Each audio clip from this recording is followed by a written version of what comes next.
우리 주님께서 허락하신 귀한 기회에 주님의 말씀으로 함께 은혜를 받기 위해서 이 자리에 모이신 주님의 사랑하는 모든 자녀 여러분, 주님의 사랑하는 모든 성도님들 가정에, 또 그리고 우리 주님께서 세우신 성암교회 위에 주님의 은혜와 평강이 늘 충만하시기를 바랍니다. 우리 한번 서로 축복해 주실까요? 우리 앞뒤 좌우에 있는 성도님들을 이런 말씀으로 한번 축복해 주시면 좋겠습니다. 하나님을 바로 알고 바로 믿읍시다.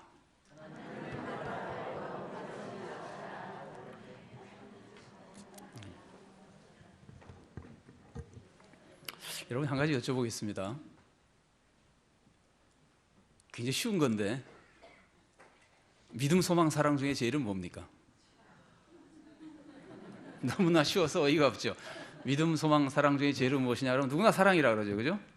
성경이 그렇게 돼 있잖아요. 사랑입니다. 그럼 그 다음 질문을 해보겠습니다. 좀 어려운 질문입니다. 그러면 믿음, 소망, 사랑 중에 제일이 사랑이면 정말 사랑이 믿음보다 더 중요합니까? 사랑이 믿음보다 더 중요합니까? 사랑은 있고 믿음이 없으면 어떻게 됩니까? 천국에 갑니까? 지옥에 갑니까? 굉장히 어려운 질문이죠. 믿음은 있고 사랑이 없으면 어떻게 됩니까? 여러분, 믿음, 소망, 사랑 중에 제일이 사랑이라는 건 성경에 있는 말씀이고 맞는 말씀입니다. 그러나 우리가 그 성경 말씀을 왜 하셨는지, 그 성경 말씀이 누구에게 주어졌는지를 우리가 알아야 돼요. 믿음과 사랑을 만일에 사실은 믿음과 사랑이 분리되지 않아요. 믿음이 있는 사람 중에 사랑이 없는 사람은 없습니다. 불가능합니다. 사랑이 있으려면 믿음이 있어야 됩니다. 믿음 없이 사랑한다는 것도 불가능합니다. 왜냐하면 하나님이 사랑이기 때문에 하나님 없이 사랑한다는 게 불가능해요. 믿음과 사랑은 분리되지 않아요, 원래. 그러니까 제가 두 번째 질문한 것은 그런 점에서는 올바른 질문이 아닌데, 만일에 믿음과 사랑을 따로 놓고 분리해서 생각해 본다면 믿음과 사랑 중에 일반적으로 말하면 믿음이 더 중요하다 그래야 됩니다. 그런데 왜 믿음, 소망, 사랑 중에 제일은 사랑이라고 그랬을까요? 그것은 이런 겁니다. 믿음과 소망과 사랑 중에 이 세 가지는 항상 있을 것인데 그 중의 제일은 사랑이라 누구에게 주신 말씀입니까? 고린도 교회 성도들에게 주신 말씀이에요. 고린도 전서에 나오는 말씀이잖아요. 고린도 교회 성도들에게 주신 말씀이에요. 고린도를 빼면은 예수 믿는 사람들에게 주신 말씀이에요. 그렇죠? 예수 안 믿는 사람들에게는 뭐라 그래야 될까요? 예수 안 믿는 사람들에게는 다 집어치우고 믿기부터 해라 그래야 되는 거예요.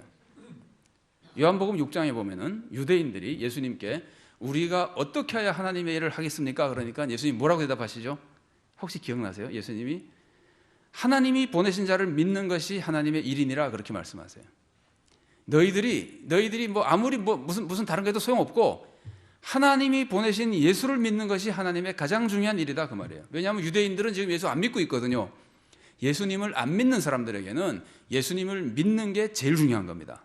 믿고 나서 그 다음에 믿는 사람들이 믿음이 제일 중요하다, 믿음으로 구원받는다, 믿음 이러고 있을 때 사도 바울이 알려주는 겁니다. 이미 믿은 사람에게는 사랑이 더 중요한 것이라는 거예요. 아무리 믿음이 있다 그래도 사랑이 없으면 다 죽은 믿음이라는 거예요. 그래서 믿는 사람들에게는 믿음, 소망, 사랑 중에 제일이 사랑인 겁니다. 우리들에게는 믿음, 소망, 사랑 중에 제일이 사랑입니다. 그러나 아직 믿지도 않는 사람들에게, 여러분, 저는 그 복음송가 있잖아요. 뭐 믿음과 소망과 사랑은 영원하는데 그 중에 제일은 사랑이라, 이 찬양을 믿는 사람이 할 때는 정말 은혜가 되지만 믿지 않는 사람들이 그게 노래가 좋다고 하는 사람들이 있어요. 믿지 않는 사람들이 그 노래하는 건 틀린 말이에요. 믿지도 않는 사람들이 그 말을 하면서 나는 사랑만 하고 싶다, 사랑만 하면 믿음보다 더 중요한 거니까 다 되지 않느냐. 그렇지 않습니다. 믿지 않는 사람들에게는 믿음이 중요한 겁니다. 우선 믿어야 되는 겁니다. 그리고 그 다음에 믿는 사람들은 이미 믿어서 구원을 받았으니까 이제는 어떻게든지 하나님의 자녀답게 사는 사랑이 중요하게 되는 겁니다. 그래서 믿음이 중요하다는 것을 우리가 기억하고, 우리가 다 믿는 사람들이지만 이제 믿음에 있어서 믿음만 놓고 만일에 보면, 믿음이 당연히 사랑을 포함하지만 믿음만 놓고 보면은, 믿음은 이 세상 사람들이 가장 중요한 것임에도 불구하고 어느 누구도 하나님을 올바르게 믿을 수는 없어요. 이 세상에 사는 동안은 아무도 완전한 사람이 없기 때문에 하나님을 완전히 바르게 잘 믿는 사람은 없어요. 다 조금씩 잘못 믿고 있어요. 누구도. 이 세상에 사는 누구도 하나님을 다 조금씩 잘못 믿고 있어요. 그러나 우리가 조금이라도 하나님을 바르게 믿어야 우리들의 신앙이 바로 서나가고 우리들의 신앙생활이 하나님이 기뻐하신 신앙생활이 되는 겁니다.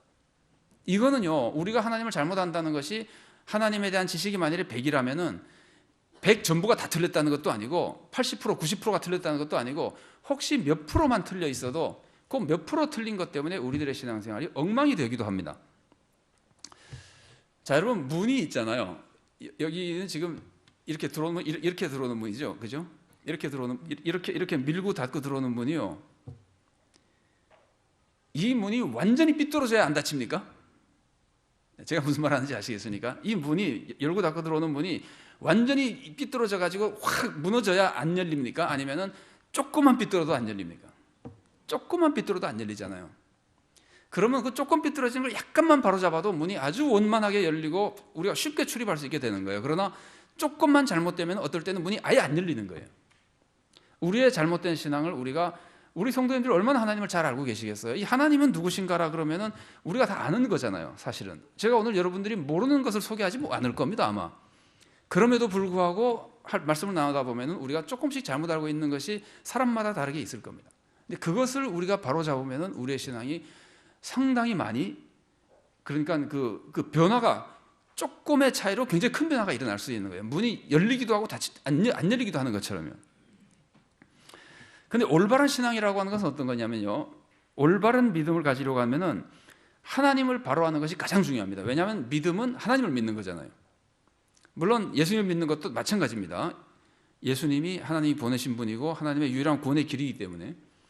그러면은 우리가 하나님을 믿는다고 할 때 하나님을 어떤 분으로 믿느냐가 그 믿음을 결정하거든요. 그래서 하나님을 바르게, 참 하나님을 믿는 것이 우리들에게 그렇게 중요한 겁니다. 그래서 성경을 보면은 하나님을 아는 것이 얼마나 중요한지에 대해서 성경 말씀이 가르쳐주는 겁니다.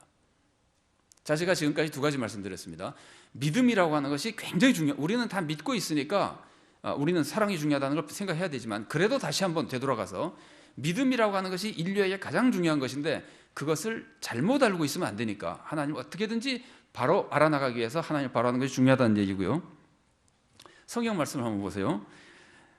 잠언 9장 10절 말씀을 보면은, 자, 이게 잠언 9장 10절 말씀이잖아요. 위에 말씀을 한번 보세요. 여호와를 경외하는 것이 지혜의 근본이요 거룩하신 자를 아는 것이 명철이니라, 이렇게 되어 있는데, 이 말씀은 소위 평행법이라는 법으로, 이 표현 방법으로 되어 있어 가지고 여기서 이 말씀을 보면 금방 아실 수 있습니다. 여호와를 경외하는 것에서 여호와가 그 아랫줄에 나오는 거룩하신 자와 같은 분입니다. 같은 분이고 지혜의 근본이 명철과 같은 말입니다. 그러면은 무엇이 무엇과 같으냐면요, 여호와를 경외하는 것과 거룩하신 자를 아는 것이 같은 겁니다. 똑같은 말을 지금 다르게 표현해서 뜻을 풍성하게 만드는 겁니다. 굉장히 강력한 메시지를 주는 겁니다. 그러니까 우리가 늘 얘기하지만은 하나님을 아는 것이, 하나님을 두려워하는 것, 하나님을 아는 것, 이것이 인생의 가장 중요한 지혜잖아요. 하나님을 알아야 바른 신앙생활을 하는데 이 말씀만 보면은 하나님을 아는 게 얼마나 중요하냐면요, 거룩하신 자를 아는 게 하나님을 경외하는 거예요.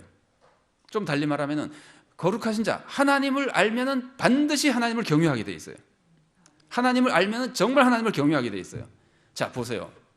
어린 아기가 있잖아요. 2살 난 어린 아기가 있는데 그 어린 아기에게 총에 장전해 가지고 총을 딱 들이 얼굴에다 갖다 대면 어린이가 무서워하겠습니까? 총이 뭔지를 모르니까 아무렇지도 않습니다. 만지고 장난하려고 그럴 겁니다. 그러나 총이 뭔지를 아는 사람에게 총을 머리에다 갖다 대면은 누구라도 섬찟해지는 겁니다. 무서워지는 겁니다. 하나님을 총과 비교하려는 건 아니고요, 하나님이 어떤 분인지를 알게만 하면은 누구나 하나님을 경외하게 되어 있습니다. 하나님을 경외하지 않는 건 하나님을 몰라서 그런 겁니다. 거꾸로 하나님을 경외하는 사람만 하나님을 아는 사람입니다. 아무리 자기가 하나님을 안다 그래도 하나님에 대해서 경외심이 없으면은 하나님을 두려워하지 못하고 하나님을 높일 생각을 하지 못하고 하나님 모르는 사람이에요. 자기가 성경을 얼마나 많이 알든지 교회를 몇 년 다녔든지 상관없어요. 하나님을 경외하지 않는 사람은 하나님을 모르는 사람이에요. 하나님을 모르는 사람은 하나님을 안 믿는 사람입니다. 모르는 걸 믿는 게 어떻게 믿음이라 될 수 있겠습니까? 그러니까 저 말씀이 가르치는 게 하나님을 아는 게 그렇게 중요한 거예요. 알면은 반드시 하나님을 경외하고 섬기게 돼 있어요. 그 아래 성경 말씀 한번 보세요. 예수님도 인용하신 아주 유명한 성경 말씀이죠. 호세아 6장 6절입니다. 같이 한번 읽어볼까요? 나는 인애를 원하고 제사를 원하지 아니하며 번제보다 하나님을 아는 것을 원하노라. 자, 이 말씀도 똑같이 평행법으로 되어 있는데 지금 여기서 제사와 같은 게 뭘까요? 고할의절에 제사와 같은 게 번제입니다. 그러니까 제사를 원하지 않고 번제를 덜 원한다. 이게 같은 말이에요. 같은 말이고 또 무엇이 같은 말이냐면은 인애를 원하는 것과 하나님을 아는 것을 원하는 것이 같은 겁니다.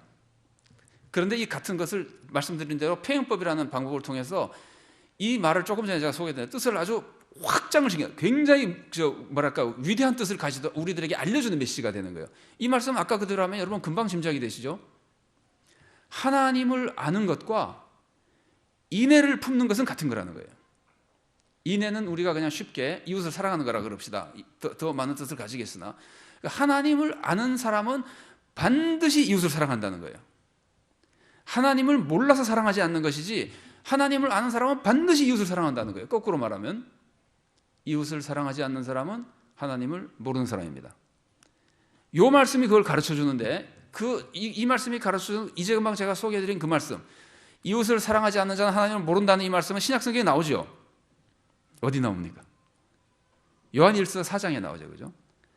하나님은 사랑이시라 그러면서 가르쳐 주잖아요. 하나님을 아는 사람은 반드시 사랑하게 돼 있고 이웃을 사랑하지 않는 사람은 하나님을 모르는 사람이라는 거예요. 그러니까 하나님만 알면은 한마디로 이 두 가지 성경만 이 두 구절만 보더라도 하나님을 알면은 반드시 하나님을 섬기는 신앙생활을 하게 되고 이웃을 사랑하는 신앙생활을 하게 되는 겁니다. 하나님만 알면 되는 겁니다. 하나님을 아는 것이 그렇게 중요한 겁니다. 알면은 저절로 잘 믿을 수 있게 되어 있습니다. 우리가 하나님을 안다고 하면서도 모르는 부분이 너무 많다는 말이에요. 자, 그런데 하나님을 아는 것에 대해서 제가 조금 자극적인 표현을 해서 조금 소개를 더 해드리겠습니다. 여러분, 우리가 성경을 많이 알고 성경을 배우잖아요. 성경을 통해서 하나님 알려고 그러고. 그런데 실제 우리들에게 일어나는 현상에 있어서 성경을 아는 것과 하나님을 아는 것은 다릅니다. 원래는 다르지 않아야 되지만 우리들의 삶 속에서는 성경을 아는 것과 하나님을 아는 것이 다릅니다. 자, 제가 예를 들어 볼게요. 예수님 시대에 성경을 제일 많이 알고 있던 사람들이 누구였을까요?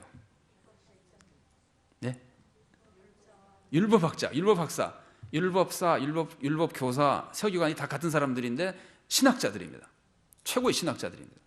그리고 성경을 많이 읽고 계속해서 성경 가지고 사람들에게 말을 하는 사람들이 바리새인들이에요. 제사장들이에요. 예수님 시대에 성경을 제일 많이 알던 사람들이 그 사람들이에요. 그런데 예수님으로부터 하나님을 모른다고 제일 꾸중 들은 사람이 누구예요? 그 사람들이잖아요. 그 사람들이 아무리 성경을 자기들이 많이 읽고 외우고 안다고 하고 사람들을 가르치고 떠들어대도 그 사람들은 예수님에게서부터 제일 많이 꾸중을 들었고 하나님을 모른다는 말까지 들은 거예요. 너희가 성경도 모르고 하나님의 권세도 몰라서 오해하였도다. 그런 말 예수님이 하시잖아요. 그러니까 이 사람들은 성경은 아는데 하나님을 모르는 거예요. 그러니까 이 사람들은 하나님을 모르니까 아무리 성경을 많이 가르쳐도 하나님의 뜻을 전하는 사람들이 아니에요. 틀린 것을 가르쳐주고 틀리게 신앙생활하는 사람들이고, 그래서 하나님의 말씀을 전하는 예수님에게 반대하고 심지어 예수님을 죽인 사람들이에요. 예수님은요, 여러분 복음서를 읽으면 예수님의 많은 설교 말씀들이 나옵니다. 예수님의 설교 말씀을 보면은 예수님이 구약 성경을 인용해서 하시는 말씀이 많이 나옵니까? 예수님의 말씀을 보면은 성경을 인용하는 말씀이 별로 없어요.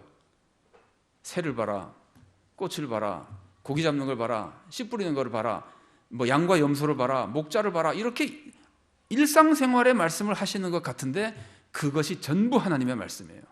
하나님의 뜻을 가르쳐주는, 하나님이 어떤 분인지를 가르쳐주는 말씀이에요. 왜 그럴까요? 서기관과 바리새인은 하나님을 모르기 때문에 아무리 성경을 얘기해도 하나님의 뜻을 전할 수가 없는 겁니다. 잘못된 말을 전하는 겁니다. 예수님은 하나님을 알고 있으니까 무슨 말을 해도 하나님의 말씀이 되는 겁니다. 여러분, 성경을 아는 것과 하나님을 아는 것이 다르다고 하는 걸 제가 조금만 더 좀 과격하게 말씀드리면요, 여러분 이단들 있잖아요. 이단들. 여러분 이단하고 여러분하고 누가 성경을 더 많이 합니까?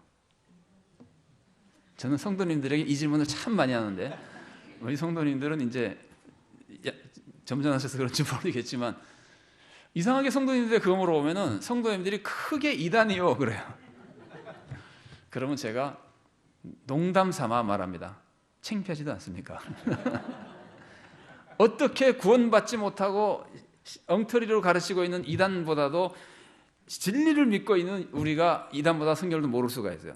사실은요, 우리가 이단보다 성경 더 잘 알아요. 왜냐하면 이단은 알고 있는 성경이 전부 잘못 알고 있습니다. 그러니까 그 사람들은 성경을 외우기는 해도 모르는 겁니다. 그래서 그런 의미에서 우리가 더 잘 알고 있습니다. 그러나 암송은 누가 더 많이 합니까? 이건 확실히 이단이 더 많이 하는 것 같죠. 이단들은 자기네들이 좋아하는 암송, 성구를 많이 암송하고 있잖아요. 말하면은 뭐 성경 여기저기 막 틀리지만 막 들이대잖아요. 이단이 아무리 성경을 많이 얘기해도 이단은 하나님의 뜻을 전하지 못합니다. 틀린 말을 합니다. 왜 그럴까요? 하나님을 모르고 있기 때문입니다. 여러분 이제 성도님들이시니까 어떨지 모르겠는데 목사님들은 이 얘기를 하면 다 공감을 하세요. 제가 보기엔 다 공감을 하시는 것 같아요. 목사님이 설교를 하시는데 목사님이 설교를 성경 지식으로 할까요? 자기 신앙관으로 할까요?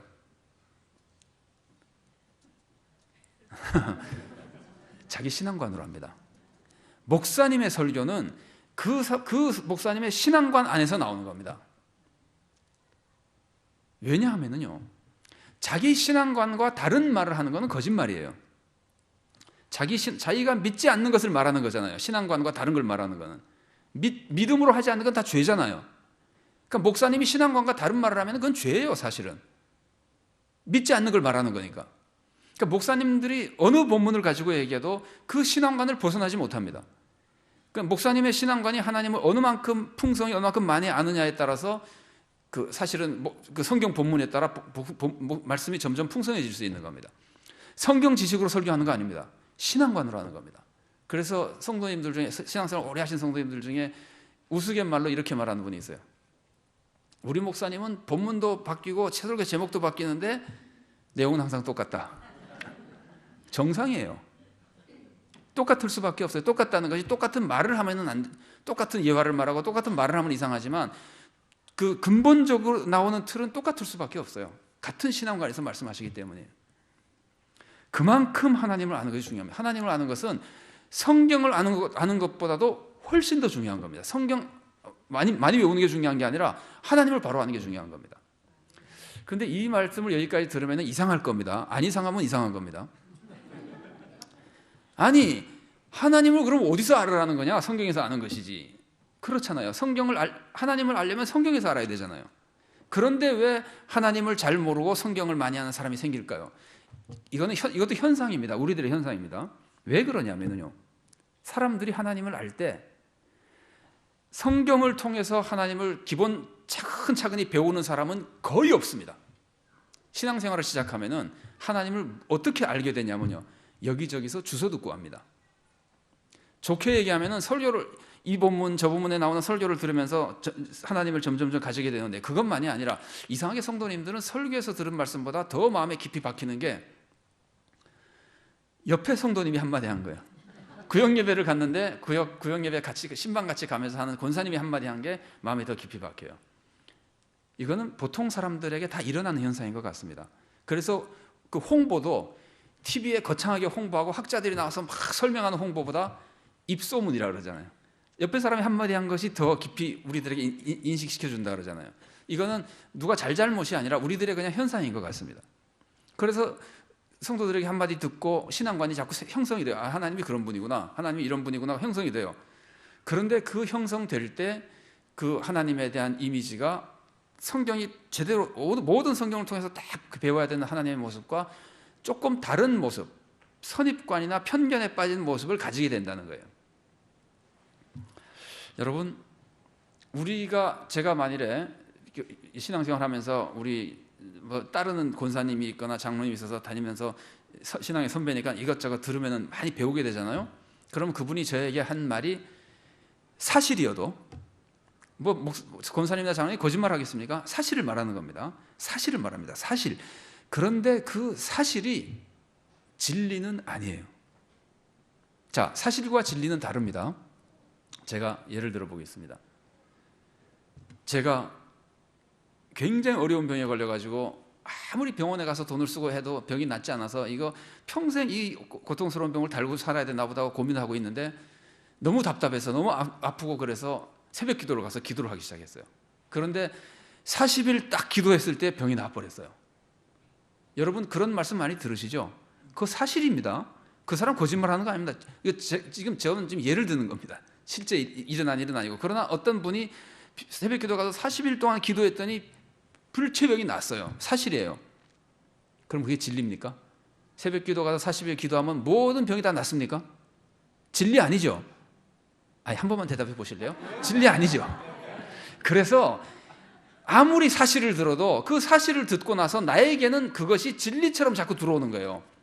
40일 새벽 기도하면 병이 낫는다고 하기도 하고, 이런 식으로 가지고 있는 하나님의 성경이 가르쳐주는 진리에 근거한 하나님의 모습이 아니라 여기저기서 듣고 배운, 제가 기도원을 나쁘게 생각하는 거 아닙니다. 저도 기도원에 요즘은 별로 많이 못 가지만 많이 갔었습니다. 기도원에 가면 또 기도원 원장님들이 많은 간증을 얘기해 주잖아요.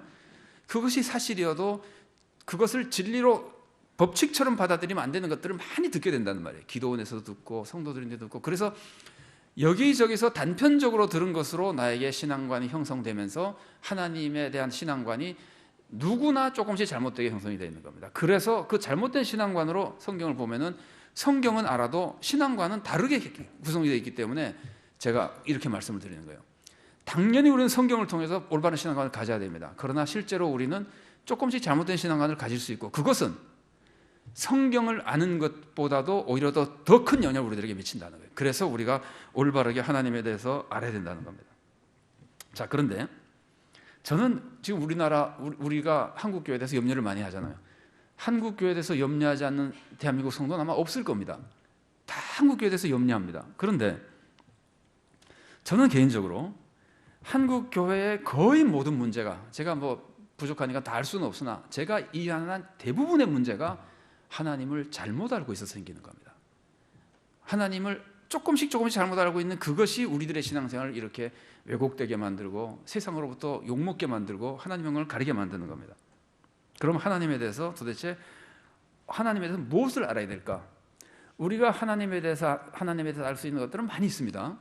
사실은 성경 전체가 하나님에 대해서 우리들에게 가르쳐 줍니다. 그러나 이건 진리가 아닙니다. 그냥 제가 확신하고 있는 것일 뿐이지 사람마다 다를 수 있습니다. 그러나 아마 여러분들이 공감하실 수 있을 것이고, 저는 지금까지 신앙생활을 해오면서 여기에 대해서 현재를 제가 진단할 때는 저는 확신하고 있습니다. 저 개인의 확신입니다. 뭐냐면은 하나님에 대해서 이 세 가지만 알 수 있다면은, 세 가지만 우리가 제대로 안다면은 우리의 신앙생활이 굉장히 더 건실해질 것이다. 저는 그렇게 확신하고 이 세 가지를 소개해 드리려고 합니다. 자, 성경이 하나님을 가르쳐 주잖아요. 우리가 성경을 통해서 하나님을 알고 구원의 길을 알고 구원을 받잖아요. 성경이 하나님을 가르쳐 줍니다. 그렇다면 성경에서 하나님에 대해서 제일 먼저 가르쳐 주는 게 뭡니까? 아까 읽은 말씀이에요. 다 외우시잖아요. 태초에 하나님이 천지를 창조하시니라. 성경이 하나님에 대해서 가르쳐 주시는데, 하나님에 대해서 제일 먼저 가르쳐 주는 게 하나님은 창조주시라는 겁니다. 하나님이 창조주라는 게 하나님에 대해서 무엇을 가르쳐 줄까요? 우리는 하나님이 창조주라고 할 때 보통 이걸 주로 많이 생각합니다. 절대주권. 하나님은 창조주시니까 이 세상의 모든 것을 주관하시고 다스리시는 분이다. 절대주권. 맞습니다. 하나님의 절대주권은 우리 장로교회에서 성경의 교리 중에 아마 가장 핵심 중에 하나로 믿고 있는 아주 중요한 교리입니다. 하나님의 절대주권. 하나님이 창조주라는 건 하나님의 절대주권을 가르쳐 줍니다. 그런데 이 창세기 1장 1절 하나님이 창조주라는 것은 하나님의 절대주권만 가르쳐 주는 것이 아니고요. 하나님은 극진한 은혜와 사랑을 베풀어 주는 분이라는 걸 가르쳐 줘요. 하나님의 사랑을 가르쳐 줘요. 자, 한번 생각해 보세요. 하나님이 창조주시라는 게 절대주권은 논리적으로 딱 맞습니다. 이해가 되잖아요. 당연히 절대주권을 가지고 있죠. 만드신 분이니까. 근데 절대주권이 아니라 사랑을 보여준다는 게 공감이 되십니까? 하나님이 창조주시라는 게 우리에게 놀라운 은혜와 사랑을 베풀어 주신 분이다. 이해가 잘 되시면 굉장히 좋은 현상입니다. 하나님이 창조주시라는 거는요, 우리가 없었잖아요. 인간이라는 게 없었다고요. 그런데 인간이 존재하게 만들어준 거예요. 세상에 존재가 없었던 것을 존재하게 만들어준 것만큼 큰 은혜가 없습니다. 여러분, 존재감이 없는 사람을 존재감 있게 만들어줘도 대단한 축복이죠. 우리 교회에서 저 사람은 오나 가나 쳐다보지도 않고 없는 것처럼 투명인간처럼 취급하다가 어느 날 오셨냐 그러고 사람들이 존재를 인정해주면 얼마나 큰 축복입니까? 존재하는 사람에게 존재감만 느끼게 해줘도 축복인데 존재하지 않던 것을 존재하게 만들어주는 것이 얼마나 큰 은혜인지 몰라요. 여러분, 우리가 부모님의 은혜 그러지만 부모님의 은혜 중에 제일 큰 은혜가 뭡니까? 낳아주신 은혜잖아요. 그러니까 자식이 이런 말하는 자식은 정말 정신 나간 자식이에요. 아버지가 나인데 해준 게 뭐 있어요? 정말 정신 나간 말이죠. 낳아준 것이 가장 큰 은혜예요. 존재할 수 없었던 사람들이라고 우리가요. 근데 하나님이 우리를 세상에 존재하게 하시는데 부모님을 통해서 해주잖아요. 존재하게 해주시는 것이 부모님의 가장 큰 은혜인데 하나님의 가장 큰 은혜와 사랑이 우리를 생명을 주시고 존재하게 해주신 겁니다. 거기다가 덧붙여서 하나님은 우리를 만드실 때 하나님의 형상으로 만들어 주셨습니다. 그러니까 하나님의 천지창조 이 한마디는 창세기 1장 1절에서 가장 먼저 가르쳐주는 것은 하나님의 놀라운 권능과 놀라운 사랑을 보여주는 겁니다. 우리가 하나님의 사랑과 권능만 알면은요, 우리의 신앙생활에 거의 모든 것에서 올바른 힘을 얻을 수 있습니다. 그것만으로 다 되지는 않겠으나 우리가 하나님께 기도한다 그럽시다. 하나님의 권능을 모르고 기도할 수 있습니까? 하나님의 권능을 모르고 기도할 수 있어요? 하나님이 병 고쳐줄지 못 고쳐줄지 모른다고 생각하면서 어떻게 기도합니까? 하나님의 권능을 믿기 때문에 기도하는 거예요. 하나님의 권능만 믿으면 기도할 수 있을까요? 하나님의 권능을 아무리 믿어도 사랑을 믿지 못하면 기도하지 못합니다. 사랑을 믿기 때문에 기도하는 겁니다. 여러분이 돈이 모자라서 내가 좀 돈을 얻었으면 좋겠다 그러면 여러분은 대한민국에서 제일 돈 많은 사람 찾아갑니까? 그 사람 찾아가면 쳐다나 봅니까? 나를 사랑해 주는 사람 찾아가잖아요. 나를 사랑해 줘도 돈 없으면 찾아갈 수가 없어요. 돈도 있고 나를 사랑해 줘야 내가 돈 없을 때 도와줄 수 있는 거예요. 우리가 하나님의 도움을 받고 하나님을 의지하며 살 수 있는 건 하나님의 권능과 사랑을 믿기 때문에 그러는 거예요. 창세기 1장 1절에 하나님의 권능과 사랑을 보여주는 겁니다. 창세기 1장 2절에서도 뭘 가르쳐 줄까요? 하나님의 영이 수면에 운행하시니라. 하나님이 영이시라는 걸 보여주는 겁니다. 성경 제일 앞부분에서 하나님에 대해서 제일 먼저 보여주는 거니 하나님은 창조주시고 절대 주권을 가진 분이시고 우리를 극진히 사랑과 은혜를 베풀어 주시는 분이고 그리고 하나님은 영이시라는 거예요.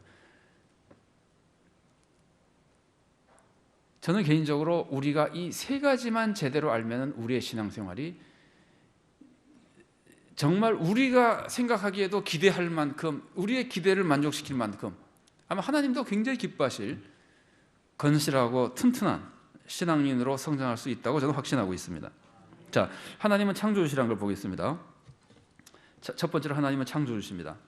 하나님이 창조주시라는 것은 제가 조금 전에는 하나님이 절대적인 주권을 가진 분이고 하나님 우리를 극진히 사랑하신다는 걸 소개해드렸는데 하나님이 창조주라는 말씀 안에는요 이 두 가지가 있지만 이 두 가지 말고 우리가 또 한 가지 너무 우리가 이것을 생각하지 못하고 지내는 말로는 말하지만 느낌이 없는 아주 중요한 모습이 하나 있습니다. 그게 뭐냐면은 하나님이 창조주시라는 것은 제가 한번 여쭤볼까요? 하나님이 창조주십니다라는 말은 하나님 할 때 이가 토시잖아요.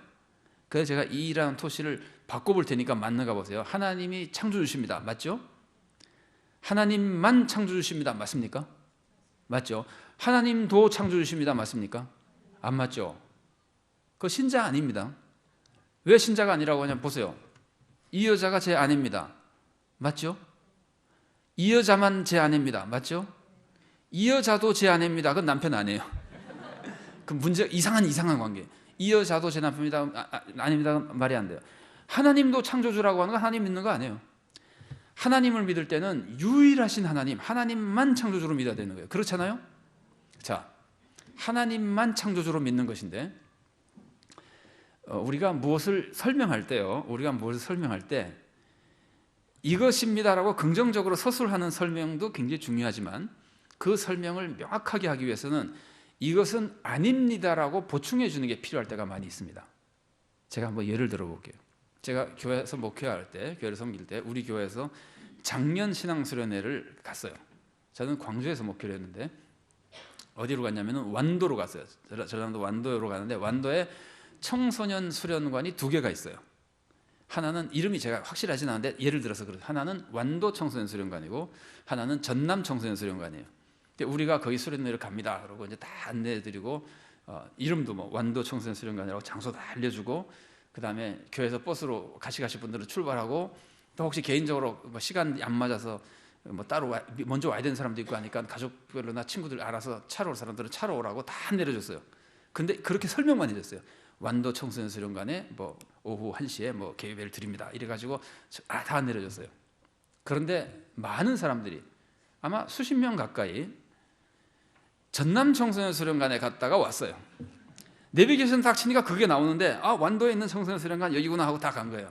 갔다가 여기가 아닌가비요. 그러고 이제 다시 또 일로 온 거예요. 그러니까 개회에 많이 늦었어요. 그래서 그걸 보고 그 담당하는 장로님하고 저하고 이제 무릎을 치면서 하는 얘기가 한마디만 덧붙이면 되는 것인데 우리 사는 곳은 완도 청소년 수련관입니다. 그러고 덧붙여서 전남 청소년 수련관은 다른 곳입니다. 그러니까 안 돼요. 그 말만 쓰면 되는 거 아니에요.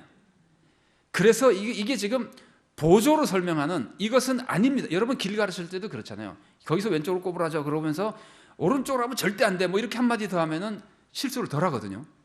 하나님에 대해서 할 때 하나님만 창조주시라고 할 때는요. 거꾸로 말하면은 하나님 이외의 모든 것이 피조물입니다. 안 놀라세요? 하나님 이외에는 모든 것이 피조물입니다. 그런데 창조주와 피조물이 어느 만큼 다를까요? 창조주와 피조물이 다른 것은 우리가 절대 이해할 수 없습니다. 말로는 서로 해볼 수 있어도 좀 몰라도 절대로 그걸 제대로 얼마나 다른지 제대로 느낄 수가 없습니다. 왜냐하면 우리는 피조 세계에서만 차이를 보고 지냈기 때문입니다. 창조주와 우리가 얼마나 다른지는 우리가 느끼지를 못합니다. 그런데 이거를 알아야 돼요. 그래서 저는 이제 이런 설명들을 우리 성도님들이랑 많이 나눌 때 상상도 할 수 없이 다르다. 상상도 우리의 상상을 완전히 넘어서게 다르다. 여러분 창조주와 피조물이 어느 만큼 다르냐면요. 아마 비교하기에는 이게 제일 좋을지 모르겠어요. 이거는 고등학교 수학 얘기인데요. 요새는 중학교에서 배운지 모르겠습니다. 수학 얘기인데 여러분 수학에 무한대라는 거 있잖아요. 그건 다 아시죠? 무한대 이렇게 팔짝 눕혀놓고 같이 쓰는 거 무한대라는 게 있잖아요. 이 무한대가 어떤 거냐면요. 무한대 앞에 서면은 세상에 어떤 숫자도 무한대 앞에 서면은 뭐가 되는지 아십니까? 이렇게 봅시다. 이게 분수 있잖아요. 분수에 아래 무한대를 쓰고 아래가 무한대고 위에다가 숫자를 써요. 1. 이게 이제 고등학생들은 다 알 겁니다. 무한대분의 1 그러면은 이거는 결국 0이나 마찬가지예요. 그래서 무한대분의 1은 0이에요. 무한대분의 100 0이에요. 무한대분의 100만 무한대분의 100조 그럼 뭐가 될까요? 0이에요. 무한대 앞에만 서면은 이 세상에 어떤 숫자를 갖다 놔도 0이에요. 공감이 되시죠? 하나님 앞에 서면은 모든 피조물이 그냥 아무것도 아니에요. 무한대 앞에 선 숫자. 그러니까 우리들끼리는 나는 전 재산 털어봐야 정말 1억밖에 안 되는데 이러는 사람 앞에서 신문 보니까 뭐 아무개 재벌은 개인 재산이 뭐 10조 그러면 어마어마한 차이잖아요. 와 10조는 고사하고 나는 10억만 있으면 좋겠다 이러고 있을 때 그 10조라는 게 하나님 앞에 가면은 빵이라고요. 하나님이라는 분이 그런 분이라고요. 하나님 앞에서의 피조물은 상대가 안 되는 겁니다. 도저히 비교가 안 되게 다른 분입니다. 하나님은요. 그래서 하나님이 창조주라고 하는 것은 하나님은 하나님 이외의 모든 것과 완전히 다른 분이라는 겁니다. 상상도 할 수 없이 다른 분이라는 겁니다. 이 다르다고 하는 것을 신앙적으로나 신학적으로 뭐라 그러는지 아십니까? 이 다르다고 하는 것을 거룩하다 그럽니다. 여러분 거룩하다는 말이 무슨 뜻이죠? 많이 들어보셨을 거예요. 그죠? 구별됐다는 뜻이잖아요. 거룩하다는 것은 구별됐다는 뜻이에요. 거룩하다는 것은 다르다는 뜻이에요. 금년에 우리 교단 표도 다시 거룩한 교회로고 우리 성함교회도 거룩한 거죠. 그죠? 제가 봤었는데 잊어버렸습니다. 예. 거룩에 대한 거잖아요. 근데 도대체 거룩이라는 게 뭐냐면은 만일에 교회가 거룩해지고 싶으면은 세상과 다르면 되는 거예요. 세상과 다르지 않고 거룩하다는 건 거짓말이에요. 왜냐하면 거룩하다는 말 자체가 다른 거예요. 세상 사람들이 놀러 갈 때 안 놀러 가고 교회 와야 거룩한 거예요. 세상 사람들이 거짓말할 때 거짓말하지 않는 사람이 거룩한 거예요. 세상과 다른 게 거룩한 거예요. 그런데 하나님은 이 세상 모든 것과 완전히 다른 거룩하신 분이에요. 이 하나님이 우리와 다르다고 하는 이것을 우리가 아는 것이 하나님을 아는 아주 중요한 출발점입니다. 하나님은 우리와 다르시다. 사실은 하나님은 우리와 다르기 때문에 우리 하나님을 믿습니다. 생각해 보세요. 제가 수학 실력이 시험 치면 70점 정도밖에 못 받아요. 예를 들어서. 그러면 제 친구가 있는데 그놈도 수학 시험 보면 70점밖에 못 받아요. 그럼 제가 그 사람 찾아가서 수학 배울 필요가 뭐 있어요? 시험 볼 때마다 100점 받는 사람을 가서 찾아가서 도와달라 그래야죠. 그죠? 나와 다르지 않으면 믿을 필요가 없는 겁니다. 하나님은 나와 다르기 때문에 믿는 겁니다. 그러니까 우리 모두는 하나님이 나와 다르다고 믿습니다. 그런데 재밌는 거는요, 우리는 하나님이 나와 다르다고 믿으면서도 나와 같지 않으면 하나님을 배반합니다. 제가 인터넷이랑 이런 데 많이 나오는 크리스찬 유머인데요, 한번 아시는 분이 많으시겠어요? 한번 들어보세요. 어떤 사람이 하나님께 기도를 했어요. 하나님, 10억 원만 주시옵소서. 10억 원만 있으면 내가 한번 다시 사업을 시작하고 삶을 좀 회복할 것 같은데 10억 원만 주시옵소서. 하나님 모든 걸 주인이신데 그거 못 주십니까? 하나님 주시옵소서. 계속 기도하는데 하나님이 응답을 안 해주세요. 그래서 이제 속으로 내가 너무 심했나, 너무 과하게 기도했나, 그러다가 갑자기 꾀가 생각이 났어요. 하나님께는 1000년이 하루 같고 하루가 1000년 같다. 계산을 해봤어요. 하루가 1000년 같고 1000년이 하루 같으면 어떻게 되나? 그러니까 3000원이면 10억이 돼요. 10억이 넘어요. 3000원이면은. 그래서 내가 3000원만 달라 그러면은 하나님께는 하루가 1000년 같으니까 10억을 주시겠지. 그러고 이제 하나님께 기도했어요. 하나님, 3000원만 주시옵소서. 하나님이 그 기도는 듣자마자 응답해 주셨어요. 그래, 줄게. 하루만 기다려라.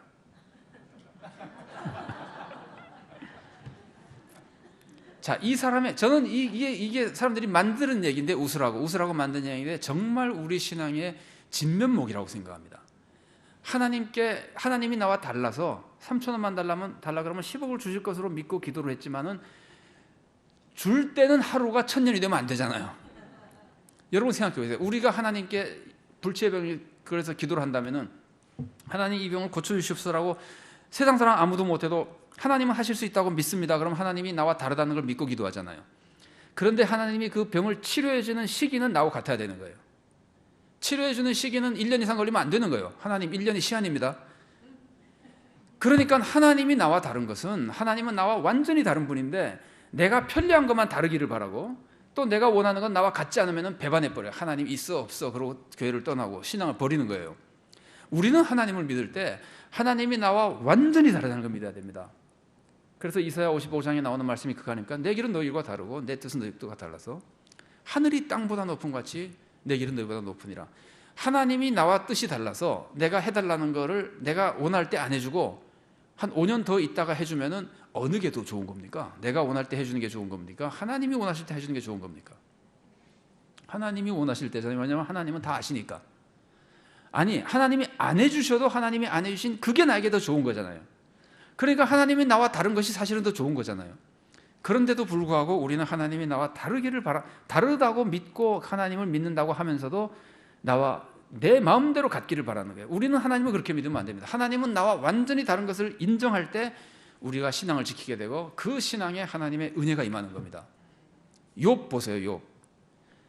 욥이 하나님이 자녀들을 다 데려가고 재산을 다 가져가고 막 몸에 막 뭐랄까 견딜 수 없는 고통을 허락해서 사탄이 막 칠 때 욥이 하나님께 모든 것이 하나님에서 왔고 하나님께로 가니까 내가 무슨 할 말이 있냐 그러고 맡긴 것이 하나님의 절대 주권을 인정한 거기도 하지만 하나님은 나와 다른 분이라고 하는 걸 인정한 거예요. 그러니까 욥이 믿음을 지킨 거예요. 자, 하나님의 거룩하심을 우리가 알아야 됩니다. 그리고 하나님의 이 거룩하심, 나와 다른 하나님의 거룩하심을 알아야 우리가 하나님의 은혜를 깨달을 수 있습니다. 이 절대 차이를 알아야 절대 은혜를 깨달을 수 있습니다. 제가 굉장히 존경하는 목사님이요, 그분이 지금은 소천하셨어요. 그런데 그분이 설교 시간에 한번 성도들에게 물어보더라고요. 그분이 이제 사람들로부터 한국의 많은 성도들로부터 존경받던 사람입니다. 전국적으로. 그래서 그분 아들이 결혼식을 했어요. 서울에서 결혼식을 했는데 전국에서 여러분들이 와서 이제 축하를 해줬어요. 근데 그 목사님이 예배 시간에, 설교 시간에 갑자기 성도들에게 물어보더라고요. 내 아들 결혼식에 많은 사람이 왔었는데, 여기저기서 왔는데 내가 누구에게 제일 고마웠을까요? 그러더라고요. 우리가 어떻게 합니까? 다 모르죠. 멍하니 쳐다보고 있으니까 목사님이 다시 말씀하시는 겁니다. 종로에서 결혼식을 하는데 어떤 사람은 영등포에서 오고 어떤 사람은 목포에서 왔어요. 누가 더 고마울까요? 그러면 다 감이 잡히잖아요. 목포에서 온 사람이 더 고맙죠. 그런데 만일 브라질에서 오직 그 결혼식을 축하하기 위해서 한 사람이 날라오면은 목포에서 온 사람은 명함도 못 거리는 겁니다. 이 차이를 알면은 은혜를 아는 겁니다. 하나님이 얼마나 거룩하신 분, 우리와 상대도 안 되는 얼마나 위대하신 분인지를 알면은 하나님이 나를 만나 주시는 게 얼마나 큰 축복인지 알 수 있습니다. 하나님이 나에게 말을 걸어 주시는 것이, 여러분, 하나님은 우리와 완전히 다른 분이기 때문에요, 우리가 꼭 알아야 될 것 하나가, 우리는 절대 하나님께로 가지 못합니다. 우리는 절대 하나님을 만나러 갈 수 없습니다. 오직 하나님이 오실 때만 만날 수 있습니다. 하나님이 와주셔야만 우리가 구원받을 수 있습니다. 이걸 우리가 위로부터의 종교라 그래요. 기독교는, 우리의 신앙은 그거예요. 위로부터 내려오는 은혜예요. 절대 인간이 노력해서 구원받는 것이 아니에요. 아래로부터 종교가 아니고 오직 하나님. 그건 그 이유가 하나님은 우리와 다른 거룩하신 분이기 때문에. 그래서 그 하나님이 우리를 만나러 와주시고 간섭해 주시고, 여러분 좀 우스운 말이지만 요즘은 대통령이 존경받지 못하는 시대라 그렇긴 하지만, 여러분 대통령에게 전화하면 통화할 수 있습니까? 대통령 만나고 싶으면 가서 만날 수 있습니까? 대통령이 만나겠다 그래야만 만나는 거예요. 대통령이 전화를 걸어줘야 전화를 하는 거예요. 전화를 통화를 할 수 있는 거예요. 아니, 인간 중에 대통령 하나도 제대로 못 만나는 인간이 우리가 대통령 하나도 못 만나는 사람인데, 그 위대한 무한한 차이를 가진 그 하나님을 만나는 것이 우리들에게 얼마나 큰 축복이냐고요. 이거를 모르니까 예배 시간에 안 나오는 거예요. 여러분, 제가 그 신학교 교수 무슨 모임이 있었는데요, 여러 신학교 교수들이, 오래전 일입니다, 모여서 수련회를 하고 그러는데, 프로그램을 만드신 분이 이제 처음에 딱 도착하니까 순서지를 보여주잖아요. 근데 예배 순서가 많았어요. 예배를 이제 여러 번, 이렇게 하루에 두세 번인가 이렇게 드리게 돼 있었어요. 그랬더니 교수 하나가, 목사인데 뭐 농담이겠지만은, 신학 교수들이 왔으면은 신학 토론도 하고 좀 교제도 하고 놀기도 하고 그랬으면 좋겠는데, 보니까 예배가 좀 많게 느껴졌던 거예요. 하는 말이 드립다 예배만 드리네 그러더라고요. 예배를 한 번 드리든 10번 드리든, 하나님이 너에게 은혜 베풀고 싶고 너 만나고 싶다고 하나님이 우리들에게 그런 기회를 주시는 것이 우리들에게 얼마나 큰 축복인지를 몰라서, 이게 뭐 예배가 뭐 아무렇게나 굴러다니는 건 줄 알고 있기 때문에, 하나님 만나는 게 그냥 아무렇게나 되는 건 줄 알고 있기 때문에 하나님의 이 차이와 은혜를 모르고 있는 거예요. 그래서 우리의 신앙생활이 하나님 경외하거나 이런 것이 다 약해져 버린 거예요. 물론 예수님께서 오셔서 우리들에게 하나님을 만날 수 있는 놀라운 길들을 열어주셨습니다. 기도의 길도 열어주시고 말씀의 길도 열어주셨습니다. 그러나 근본적으로 우리의 모습은 찾아갈 수도 없고 만날 수도 없고 구원받을 수도 없는 그분이 우리들을 찾아와 주시고 구원해 주시고 예배를 하는 기회를 주시고 말씀을 나눌 수 있는 기회를, 하나님 말씀을 들을 수 있는 기회를 주시고 기도할 수 있는 기회를 주시고 찬양할 수 있는 기회를 주시고 하는 것이 얼마나 큰 은혜인지를 우리가 잘 모른다고요. 자, 하나님의 이 거룩하심을 우리가 아는 것이 그렇게 중요한 겁니다. 그리고요, 하나님은 창조주로서 온 세상의 주인이십니다. 하나님은 온 세상의 주인이시기 때문에 하나님은 모든 것을 당신 마음대로 하시는 겁니다. 하나님은 모든 것을 당신 마음대로 하실 수 있는 분이고 하셔야만 됩니다. 하나님 마음대로 해야만 세상이 제대로 됩니다. 하나님 마음대로 하실 뿐만이 아니라 하나님은 그런 분이기 때문에 하나님이 하시는 것은 모두 다 옳은 겁니다. 하나님이 하시는 것은 우리가 시비 걸 수가 없어요. 하나님 왜 이렇게 했습니까? 할 수가 없어요. 왜냐하면 하나님 거기 때문에. 거기다가 하나님이 하시는 것은 다 옳은 것이기 때문에 우리가 하나님께 대들 수가 없어요. 그걸 성경이 우리가 모르니까, 못 알아들으니까 성경이 가르치기 위해서 주신 말씀이 토기장이와 진흙 얘기를 하는 거예요. 토기장이가 진흙을 가지고 큰 그릇을 만들어도 옳은 것이고 작은 그릇 만들어도 옳은 것이고 깨버려도 옳은 것이고 다 자기 마음대로 해요. 하나님은 더합니다. 하나님은 항상 옳으신 분이고 하나님은 항상 옳기 때문에 우리는 하나님께 절대 복종밖에 할 것이 없습니다. 우리가 하나님을 알 때 하나님을 이렇게 알아야 됩니다. 그리고요, 하나님만 창조주시기 때문에 우리는 절대 다른 우상을 섬길 수 없습니다. 다른 우상이 다 뭡니까? 다른 우상은 어떤 우상이 됐든 피조물에 불과합니다. 저나 나나 이거예요.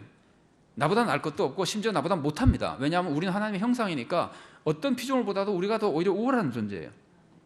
그런데 우리가 피조물에 대해서 좀 잊지 말아야 될 것이요, 피조물 중에는 영적 존재가 있어요. 영적 존재, 대표적으로 천사, 영적 존재죠. 천사가 힘이 셉니까? 우리가 힘이 셉니까? 천사가 힘이 셉니다, 지금요. 그런데 천사 피조물이에요. 사탄 피조물이에요. 그러니까 모든 것이 다 피조물이기 때문에 하나님 이외에 다른 것은 우리가 두려워할 필요도 없고 믿을 필요도 없어요. 지나가는 길로 말씀드리면 천사가 우리보다 힘이 세지만 존귀하기는 우리가 더 존귀합니다. 천사는 불의의 영이고 우리는 하나님의 자녀이기 때문에 우리가 더 존귀합니다. 자, 그런데 사람들 중에는 영적 피조물에 대해서는 사실은 적지 않은 사람들이 영적 피조물에 대해서는 뭔가 하나님과 좀 비슷한 존재라고 생각해요. 아닙니다. 아까부터 제가 말씀드리지만은 하나님과 다른 모든 피조물은 완전히 다릅니다. 뭐 영적 존재라고 하나님과 좀 비슷한 거 아니에요. 완전히 다른 그냥 피조물에 불과해요. 비교도 안 되는 존재들이에요. 사탄도 마찬가지예요. 여러분, 기독교의 신앙, 기독교의 세계관은요, 하나님과 사탄이 싸우고 선과 악이 싸우고 그래서 이 세상이 선악에 막 긴장과 갈등이 있고 이렇게 막 나가다가 하나님이 드디어 최후의 승리를 거두고 이 세상에 하나님 나라를 건설하고 하나님 나라를 세우신다, 이런 거 아닙니다. 기독교 세계관은 그런 거 아닙니다. 기독교 세계관은 하나님과 사탄이 싸우는 거 아닙니다. 사탄은 하나님과 못 싸워요. 아니, 무슨 사탄이 하나님과 싸워요? 여러분, 지렁이랑 싸우세요? 사람과 지렁이도 싸우지 않는데 어떻게 하나님과 사탄이 싸워요? 하나님과 사탄은 안 싸웁니다. 그래서 욥기가 그걸 상징적으로 보여주는데, 사탄이 욥을 한번 치려고 해도 하나님 허락받고 치잖아요. 사탄이라는 존재는 피조물인데, 그게 이제 뭐 우리가 잘 알 수 없는 어떤 섭리 때문에 이게 이제 하나님을 배반해가지고 반역해서 못된 짓을 하고 있는데, 하나님께서 사탄을 어떻게 하셨냐면은 사탄에게 일정한 기간 동안, 특정한 기간 동안 제한된 영역에서 활동하도록 허락해 주셨습니다. 그 섭리의 이유는 우리가 다 모릅니다. 모르지만 하여튼 하나님이 사탄에게 하신 것은 사탄이 하나님이 지정해 주는 영역 안에서 일정 기간 동안 활동하게 되어 있습니다. 그 기간이 언제 끝나냐면 예수님 재림 때 끝납니다. 그때까지만 그냥 활동하고 있는 거예요. 그런데 그 영역이 어느 만큼인지 우리가 잘은 알 수 없으나 하나님이 정해준 영역이에요. 왜냐하면 이 세상은 하나님이 다스리는 곳이 있고 사탄이 다스리는 곳이 있고 그 두 세력이 싸우는 게 아니라 이 세상은 전부 하나님이 다스리는 거예요. 맞죠? 사탄은 그 중에 일부, 하나님이 허락하신 곳에서만 활동하는 거예요. 그래서 어떤 분이 이렇게 설명했는데 저는 그 설명이 참 마음에 들어요. 그래서 제가 소개해드립니다. 이분은 뭐라고 설명했냐면은, 사탄은 어항 속의 금붕어와 같다. 그 무슨 이미지가 잡히시죠? 어항 속의 금붕어는 어항 안에서는 지 맘대로 놀아요. 그러나 아무리 날고 떼도 어항 아니에요. 어항 밖으로 나오면 죽어요. 어항 안에만 있어요. 그래서 주인이 어항이 이쁘다고 안방 좋은 데다 놓으면은 좋은 자리에서 놀고 있고, 그날은 기분이 나빠서 어항을 밖에다 내놓으면은 그냥 한 대 나가서 놀고 있고 어항 안에서, 그러다가 어느 날 기분 나빠서 어항을 던져버리면은 분봉은 죽는 거예요. 이게 사탄은 하나님의 대적이 아닙니다. 하나님을 허락하신 아주 못된 놈일 뿐입니다. 하나님이 허락하신 영역에서 못된 놈인데 하나님이 아마도 세상의 구원에 필요하셔서 그러겠으나 그렇게 그냥 활동하고 있는 것뿐입니다. 그런데 뭐 사탄을 믿는 사람도 있다 그러는데, 제가 섬기던 교회 성도님 한 분은 사탄이 그렇게 자꾸 두렵다 그래요. 사탄이 자기를 방해하고 막 신앙생활하고 막 그런다고 자꾸 두려워해요. 그래서 성경에 그렇지 않다고 이제 설명도 해드리고 그랬었는데, 여러분 그 요한계시록을 보면은 20장에 나옵니다만은 종말에 되기 얼마 전에, 완전히 종말은 아직 되지 않은 종말 때쯤 돼서 사탄을 결박해가지고 무저갱에 집어넣죠. 몇 년 동안 집어넣습니까? 결박해서 1000년 동안 집어넣습니다. 1000년 후에 사탄이 잠깐 나와서 다시 한번 반역했다가 완전히 파멸됩니다. 그런데 사탄을 결박해서 무저갱에 집어넣는 게 누군가요? 셋 중에 알아맞혀 보세요. 하나님입니까? 예수님입니까? 천사입니까? 성경 읽어봅시다.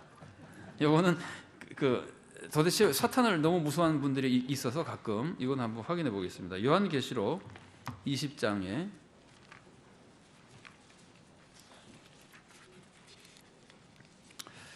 요한계시록 20장 1절부터 3절까지만 읽어보겠습니다. 요한계시록 20장 1절부터 3절인데 시간이 많이 가서 제가 읽어드리겠습니다. 못 찾으시면 그냥 들어보셔도 되겠습니다. 또 내가 보매 천사가 무저갱의 열쇠와 큰 쇠사슬을 그의 손에 가지고 하늘로부터 내려와서 용을 잡으니 곧 옛 뱀이요 마귀요 사탄이라. 잡아서 1000년 동안 결박하여 무저갱에 던져 넣어 잠그고 그 위에 인봉하여 1000년이 차도록 다시는 만국을 미혹하지 못하게 하였는데 그 후에는 반드시 잠깐 놓이리라. 누가 잡죠? 천사 몇 명이 잡습니까? 우리 성경에는 그게 명확하게 안 나오는데 천사 하나가 가서 잡습니다. 사탄이라는 거는 하나님이 이제 사탄 잡을 때가 됐구나 그럼 천사 하나 시켜서 가서 잡아와 그럼 잡아오는 거예요. 사탄은 아무것도 안 해요. 그러니까 오직 다른 우상 말할 것도 없고 오직 하나님만이 우리가 섬기실 분인 겁니다.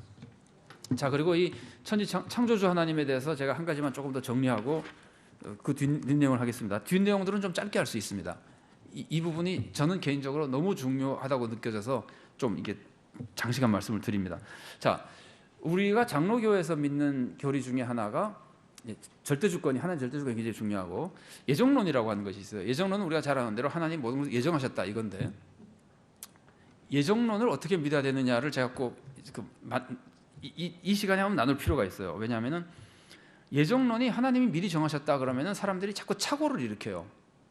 착각을 일으켜가지고 그러면 구원받기로 예정됐으면 구원받고 안 받기 위해서는 안 받고. 그래서 제가 아는 학생 하나는 목사님 딸이었는데 고민이 뭐냐면은 제 전도사 때 전도사님 저 예정 안 됐으면 어떻게 해요?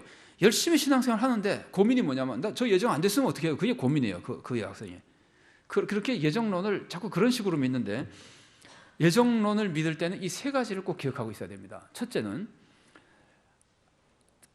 예정론이라고 하는 것은 하나님의 절대 주권을 믿는 신앙 고백에서 나오는 겁니다. 하나님의 절대 주권, 하나님이 모든 것을 다스리신다. 하나님이 모든 것을 하나님의 뜻대로 하신다. 그러면은 논리적으로 자연스럽게 예정론이 나오게 됩니다.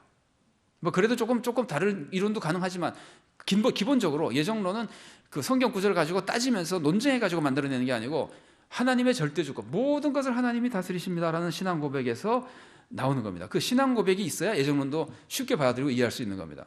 자, 그 다음에 두 번째는요. 하나님의 예정은 하나님의 법대로만 이루어집니다. 하나님의 예정이 이루어질 때는 하나님의 방법대로만 이루어집니다. 자, 예를 들어서 보세요. 목사님이 집사님 보고 집사님 우리 전도하러 갑시다. 집사님이 목사님 전도하러 가야죠. 근데 가기는 가야 되는 건 맞는데 우리가 전도를 안 해도 그 사람이 예정되어 있으면 구원받을 거 아닙니까? 또 우리가 오늘 가서 전도하러 나가도 그 사람이 예정 안 됐으면 구원 못 받을 거 아닙니까? 그러니까 전도는 하지만 예정론이 다 있어서 사람이 다 예정해 놓으셨는데 꼭 이렇게 추운 날 굳이 억지로 전도하러 가야 됩니까? 다음에 좀 날 좋은 날 가시죠. 그렇게 집사님이 말하면 예정론을 잘못 알고 있는 거예요. 예정론이라는 거는요, 하나님의 법대로 이루어지기 때문에 하나님의 예정은 하나님의 법대로 이루어지기 때문에 이 사람이 구원받기로 예정되어 있다면은 또 무엇이 예정되어 있어야 됩니까? 믿게 예정되어 있어야 돼요. 믿지 않고 구원받는 사람은 없어요. 그러면 이 사람이 믿게 예정되어 있다면은 또 무엇이 예정되어 있어야 됩니까? 복음을 듣게 예정되어 있잖아요. 왜냐하면 믿음은 들음에서 나잖아요. 그러면 이 사람이 복음을 듣게 예정되어 있다면 또 뭐가 예정되어 있습니까? 누군가가 복음을 전하게 예정되어 있을 거 아니에요. 그렇게 이어져 있는 것이지 내버려도 되는 것이 아니에요. 그러니까 하나님의 예정은 하나님의 방법대로 이루어진다는 것을 꼭 알고 예정론을 생각해야 됩니다. 그리고 또 하나는 하나님의 예정은 반드시 선을 이루는 겁니다. 하나님이 선한 분이기 때문에 이 세 가지를 동시에 이해를 해야 예정론에서 실수하지 않습니다. 예정론과 비슷하면서 예정론과 정반대가 뭐냐면은 숙명론입니다. 자, 누군가 이렇게 설명해 주셨어요. 정말 좋은 설명이에요. 예정론자와 숙명론자가 함께 배를 타고 여행을 갔어요. 큰 배를 타고 이제 항해를 하면서 여행을 하는데 하루는 둘이 뱃전에 서가지고 대화를 하고 있는 중에 저기서 어떤 사람이 물에 빠졌어요. 큰일 났어요. 물에 빠진 사람을 딱 보고 숙명론자는 뭐라 그러냐면은, 저 사람은 여기서 물에 빠져 죽을 운명이었구나, 명복이나 빌어주자. 이게 숙명론자예요. 예정론자는 어떻게 하냐면요, 저 사람이 물에 빠졌는데 왜 하나님은 내가 여기서 그것을 보도록 하셨을까? 그러면 지금 하나님의 나를 향한 가장 선하신 예정과 뜻은 무엇일까? 명복을 빌어주는 겁니까? 구조를 위해서 노력하는 겁니까?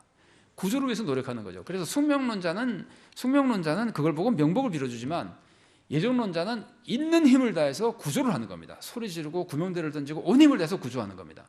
숙명론자와 예정론자는 완전히 다릅니다. 예정론자는 항상 지금 하나님의 선한 예정은 무엇일까? 그것을 이루는 하나님의 선한 방법은 무엇일까를 생각하면서 항상 최선을 다하는 사람이에요. 그래서 예정론자는요, 세상에서 제일 열심히 사는 사람이에요. 온 힘을 다해서 사는 사람이에요. 절대로 될 대로 되라 하는 사람이 아니에요. 예정론자는요. 한번 제가 여쭤보겠습니다. 한번 생각해 보십시오. 여러분이 어느 날 아침에 일어났더니요, 편지가 와 있어요. 전보가 와 있어요. 전보가 와 있는데, 요새는 뭐 전보가 잘 오는지 모르겠습니다. 나는 그동안 생각지도 못하고 먼 친척이었는데, 그분이 며칠 전에 세상을 떠나시면서 엄청난 부자였어요. 유산을 남겨주는데 나같이 멀리 있는 사람에게도 유산을 넘겨줬어요. 자그마치 100억이나 넘겨줬어요. 그래서 나는 하루아침에 100억이 생긴 거예요. 여러분 어떻게 하시겠습니까? 그날로 차 바꾸시겠습니까? 한 달 내로 집 바꾸시겠습니까? 그게 숙명론자입니다. 숙명론자는 돈이 딱 생기면은, 드디어 내 팔자가 피는 것이구나, 이제부터 나는 잘 먹고 잘 사는 운명이구나, 이게 숙명론자예요. 예정론자는 어떻게 할까요? 말씀 안 나눠도 알겠죠? 예정론자는 하나님이 나에게 이 큰 돈을 주신 선하신 뜻은 무엇일까? 집 바꾸기 전에 그것부터 생각한다. 이것이 하나님의 사랑, 하나님의 절대적인 권능을 이해하는 가운데 우리의 창조주 하나님을 믿을 때 우리가 갖출 수 있는 신앙생활의 모습입니다. 자, 두 번째는요, 하나님이 영이시라는 걸 좀 살펴보겠습니다. 하나님은 영이십니다. 하나님은 영이시기 때문에 우리가 하나님을 아무리 대접하고 싶어도 밥 사드릴 수는 없습니다. 옷 사드릴 수도 없습니다. 근데 사람들이 일반적으로, 보통 사람들이 세상에서 살면서 익숙한 게 뭐냐면은, 뭐 부탁하려고 그러면 밥 사주면은 좀 부탁이 잘 되잖아요. 그러고 그냥 말하는 것보다 밥 사주면 좋잖아요. 아니면은 또 양복도 이렇게 해드리고 그러면은 선물도 되고 그러면은 좀 이렇게 잘 통하잖아요. 원만하게 좀 잘 통하잖아요. 이런 것들이 많이 익숙해져 가지고 하나님도 그냥 기도하지 않고 밥 한 끼 사면은 하나님이 기도를 더 잘 들어주실 텐데, 하나님이 밥을 안 잡수시잖아요. 그래서 성도들이 실수하는 게 뭐냐면요, 이건 실수입니다. 그래서 실수하는 게 뭐냐면은, 하나님 대신 목사님 한 끼 사드리면 되지 않을까, 이건 실수입니다. 목사님 식사 대접하는 게 나쁘다는 게 아니라 그런 마음으로 하는 건 안 된단 말이에요. 목사님이 목회를 하시는데 너무 힘드니까 내가 격려해 드려야 되겠다, 위로해 드려야 되겠다, 그거는 괜찮지만, 목사님 대접하면 이게 하나님이랑 착 통해가지고 하나님이 딱 이렇게, 그건 아니란 말이에요. 하나님이 영이시란 거 믿을 때 우리가 그걸 믿어야 돼요. 하나님은 영이세요. 그래서 예수님이 말씀하셨습니다. 예수님을 대접하는 것은 지극히 보잘것없는 사람 하나 대접하는 게 예수님 대접하는 거라 그랬잖아요. 이 하나님이 영이시기 때문에 그런 거예요. 헌금, 동전 두 랩돈 한 과부의 헌금이 부자들의 헌금보다 더 많다 그러잖아요. 그게 다 하나님이 영이시기 때문에.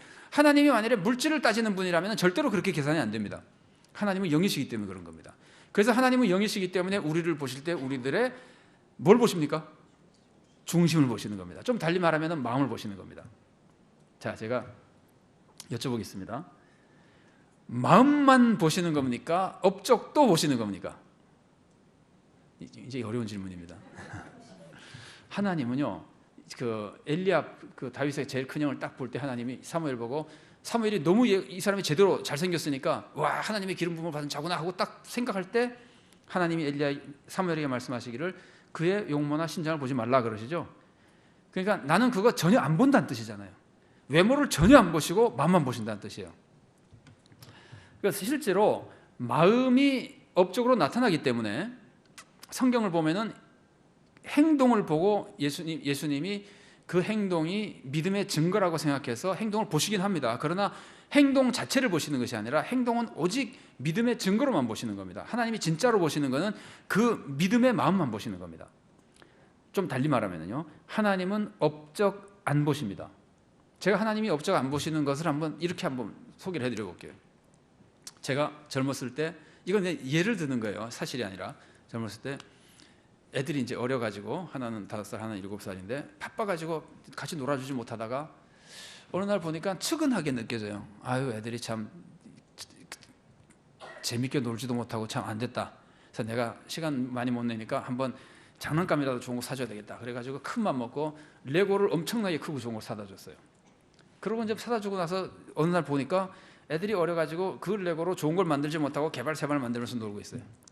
그래서 또 마음이, 측은한 마음이 생겨서, 야, 내가 한번 놀아줘야 되겠다. 그래서 얘들아, 아빠랑 한번 같이 만들어 볼까? 그러고는 이제 온 지혜를 다 동원해가지고 큰 애에게는 비행기를 크고 좋게 잘 만들어주고 작은 애에게는 자동차를 크고 좋게 잘 만들어줬어요.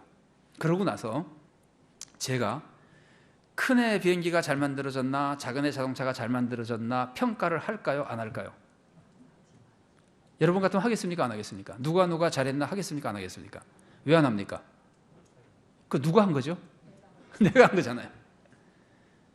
전도했다. 그 사람 예수 믿게 누가 만들죠?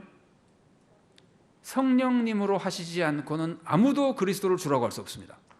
그 사람 예수 믿는 거 성령님이 하신 겁니다. 어느 분이 교회를 개최해 가지고 수만 명만 모이는 교회로 부흥이 됐다. 누가 한 거죠? 목사가 한 거예요? 하나님이 하신 거예요? 성도들이 한 거예요? 하나님이 하신 거예요? 진짜 하나님이 하신 거예요? 진짜 하나님이 하신 거라면은 하나님이 그걸 볼 필요가 없잖아요. 아무개 목사 몇 명 부흥시키고 몇 명 교회고 아무개 목사 몇 명 교회고 하나님이 보실 필요가 없잖아요. 다 하나님이 하신 건데. 그래서 하나님은 마음만 보시는 겁니다. 네가 진심으로 나를 사랑하는 마음으로 했느냐. 그러니까 제 제자들 중에는 몇 가구 안 되는 섬에서 목회하면서 그 지역에 있는 교회 없는 다른 섬 배 타고 다니면서 목회하시는 분이 있습니다. 그분은 평생 죽도록 노력하면서 부흥시켜도 교인이 100명 절대 안 넘어갈 겁니다. 그러면 그 사람은 하나님 앞에서 볼 때 정말 보잘것없는 목사입니까? 우리 중에는 아무도 그렇게 생각하지 않죠. 그거와 똑같은 거란 말이에요. 하나님은 업적을 보시는 것이 아니라 마음을 보시는 거예요. 그래서 우리의 신앙생활이라고 하는 것은 절대 외형적인 신앙생활이나 물질적인 신앙생활이 아니라 영적인 신앙생활이 돼야 되는 거예요.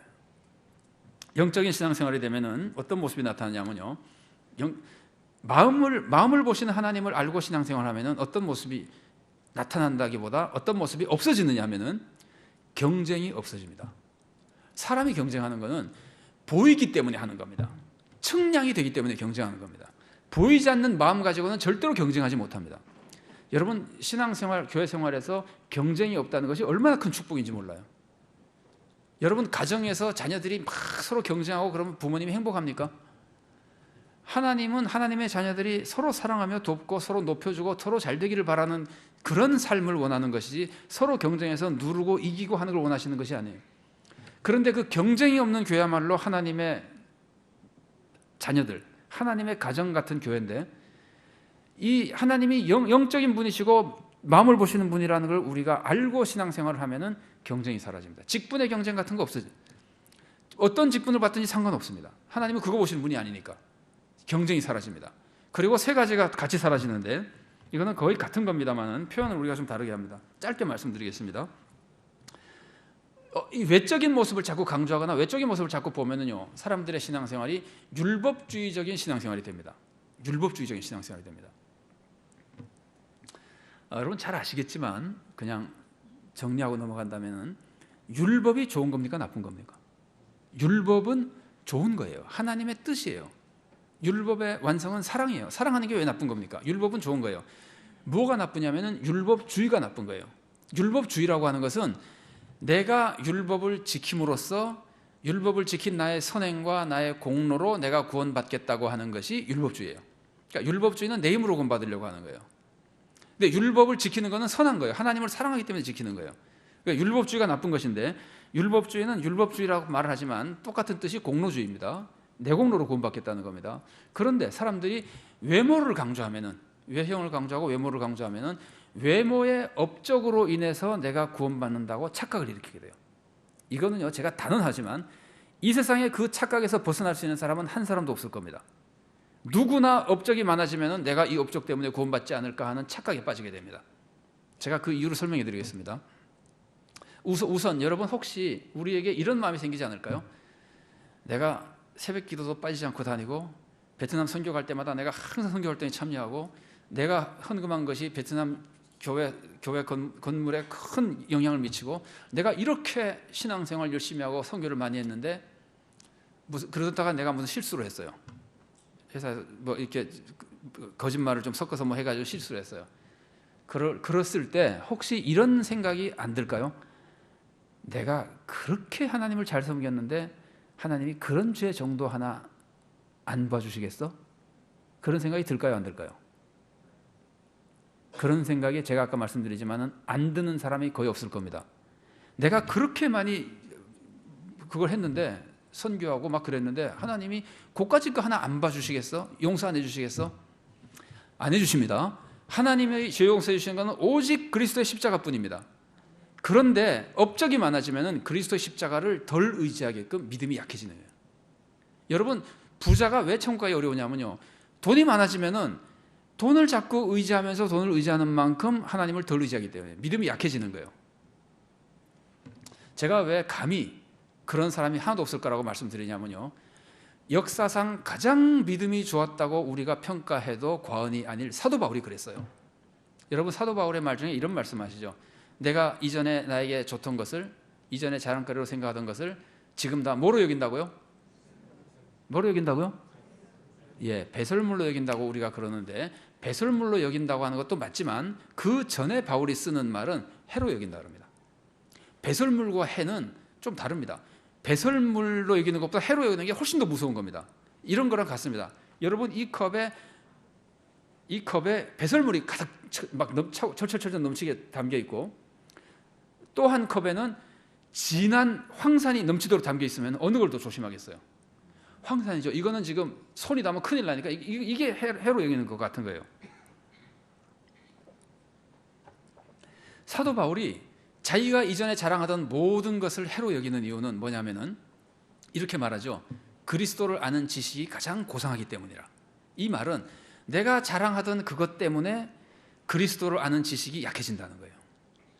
내가 자랑하는 게 뭡니까? 서로 자랑하는 것은 뭐 율법으로는 흠이 없고 난지 8일 만에 할례를 받았고 순수한 히브리인이고 이것도 있지만, 사도 바울이 예수를 믿은 다음에 만일 자랑한다면 삼층천에 갔다 왔고, 교회를 내가 그렇게 많이 개척했고, 설교를 그렇게 많이 했고, 그때는 몰랐겠지만 내 글이 여러 개가 성경이 되고, 내가 그렇게 많은 기적을 행하고 수많은 사람을 전도해서 구원하고, 이게 자랑거리 아니에요. 그런데 사도 바울의 말이 나는 그것을 해로 여긴다. 왜냐하면 그 업적 때문에 내가 그리스도를 덜 의지하게 될까봐. 그 업적 때문에 내가 그 업적으로 마치 구원이나 받는 것처럼, 하나님의 은혜나 더 받을 수 있는 것처럼 그리스도를 의지하는 게 약해질까봐 그걸 해로 여기는 거예요.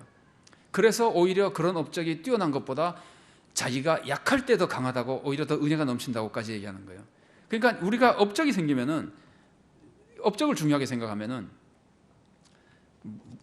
그냥 예를 들겠습니다. 이거 새벽 기도 나오는 거는 정말 좋은 거지만은, 그냥 예를 들어서 새벽 기도라는 행위를 중요하게 생각하고 교회에서 그걸 중요하게 알아주고 그래서 새벽 기도를 중요하게 생각한다면은, 그 행위를 업적으로 생각하면은, 새벽 기도를 잘 나가면은 사업을 하다가 큰 계약을 맺어야 되는데 약간 바가지를 씌워서 계약을 맺으려 그러는 것이 성공할 수 있을 거라고 믿는 거예요. 새벽 기도를 잘 나가면은 이제 이런 식으로 내가 뭘 하는 것이 새벽 기도라는 업적 때문에 잘 될 것으로 믿게 되는 거예요. 그러면은 새벽 기도라는 것이 하나님 대신 믿는 나의 공로가 되는 겁니다. 이게 율법주의가 되는 겁니다. 근데 똑같습니다. 이 율법주의가 되는 거가 똑같은 게 뭐냐면은, 그러면 새벽 기도를 믿게 되잖아요. 그러면 이제 어려운 일이 있을 때마다 새벽 기도를 더 열심히 나가잖아요. 내가 새벽 기도를 나가야 오늘은 중요한 일이 있으니까 더 잘 되겠지. 그러면은 새벽 기도를 내가 의지하게 돼요. 달리 말하면 믿게 돼요. 그리스도의 은혜만 의지하는 것이 아니라 나의 새벽 기도 행위를 의지하게 돼요. 그러면은 내가 믿는 그것이, 하나님 대신 믿는 그것을 우리가 우상이라고 그러는 겁니다. 돈을 하나님 대신 믿기 때문에 돈을 우상이라고 그러는 것처럼, 이 신앙생활의 업적을, 외모를 믿게 되면은 그 외모를 의지하면서 그게 율법주의면서 동시에 그 외모가 우상이 되고요. 그래서 우상숭배적인 신앙생활이 되고요. 그리고 또 하나는 미신이라는 거는요, 행동만 하면은 저절로 이루어진다고, 그대로 된다고 하는 게 미신이잖아요. 미신, 우리가 제일 대표적으로 한국에서 알려져 있는 미신 중에 하나가 발 떨면 복 나가는 거잖아요. 그 사람의 마음이 어떻든지 상관없이 발만 떨면 복이 막 나가잖아요. 미신적인 우리 사고방식이. 그런 것처럼 생각해봐요. 새벽 기도만 나가면 복 들어온다. 새벽 기도만 나가면 복 들어온다. 이게 행동과 복이 연결되어 있잖아요. 자동적으로 마음도 믿음도 소용없이. 그래서 외모를 보고 외모를 의지하는 신앙생활을 하는 것은 율법주의적인 신앙생활이고 우상숭배적인 신앙생활이고 미신적인 신앙생활이 됩니다. 그런데 이것에 빠지는 게 왜 빠지냐면 하나님이 영이라는 걸 몰라서 빠지는 겁니다. 하나님이 영이시라는 것만 알면은 그것을 의지하지 않아요. 그러니까 우리의 신앙이 건실한 신앙생활로 설 수 있게 되는 겁니다. 그래서 우리가 그 하나님을 뭐랄까, 영이신 하나님, 외형적인 것이 아니라 영적인 신앙생활을 할 수 있는 성도가 될 때 교회에 진정한 평화가 넘치게 되고 직분이니 외형이니 업적이니 다투지 않습니다. 진정한 평화가 임하게 되고 우리의 모든 섬김이 하나님을 의지하고 하나님을 영화롭게 하는 참 섬김이 되는 겁니다. 내가 전도 한 명을 해도 진정한 믿음의 전도가 되고 봉사 하나를 해도 믿음의 봉사가 되고 외모를 따지지 않고 율법주의나 우상숭배나 미신이 아닌 것이 되는 겁니다. 그 다음에 하나님은 사랑이시라는 겁니다. 사랑에 대해서 너무 잘 아시기 때문에, 잘하실 것으로 제가 믿기 때문에, 그리고 사랑에 대해서 다음에 조금 나눌 수 있는 시간이 있기 때문에 하나님이 사랑이라고 하는 것에 대해서 한두 가지만 정리하면요, 하나님은 사랑이라고 할 때 이 하나님이 사랑이라는 이 말에다가 하나님이 거룩하신 분이라는 것을 합쳐보세요. 하나님이 거룩하신 분인데 하나님이 사랑이면은 하나님의 사랑은 우리의 사랑과 비슷할까요? 다를까요? 다르다는 겁니다. 하나님의 사랑은 우리가 상상할 수 없는 사랑입니다. 이 상상이 안 되기 때문에 하나님께서는 그걸 상상할 수 있도록 가르쳐주기 위해서 아버지 같은 사랑, 어머니 같은 사랑, 목자 같은 사랑, 뭐 신랑 같은 사랑, 왕 같은 사랑 다 들어가지고 설명하지만 그나마 우리가 조금씩 이해할 수 있는데 도움은 돼도 그것과 수준이 다른 하나님의 사랑입니다. 엄청난 하나님의 사랑입니다. 어떻게 다르냐면 하나님의 사랑은 우선 그 크기가 다릅니다. 하나님의 사랑은 우리가 생각할 수 있는 것과 전혀 크기가 다릅니다. 하나님은 우리가 도저히 받아들일 수 없는 사람도 받아들이십니다.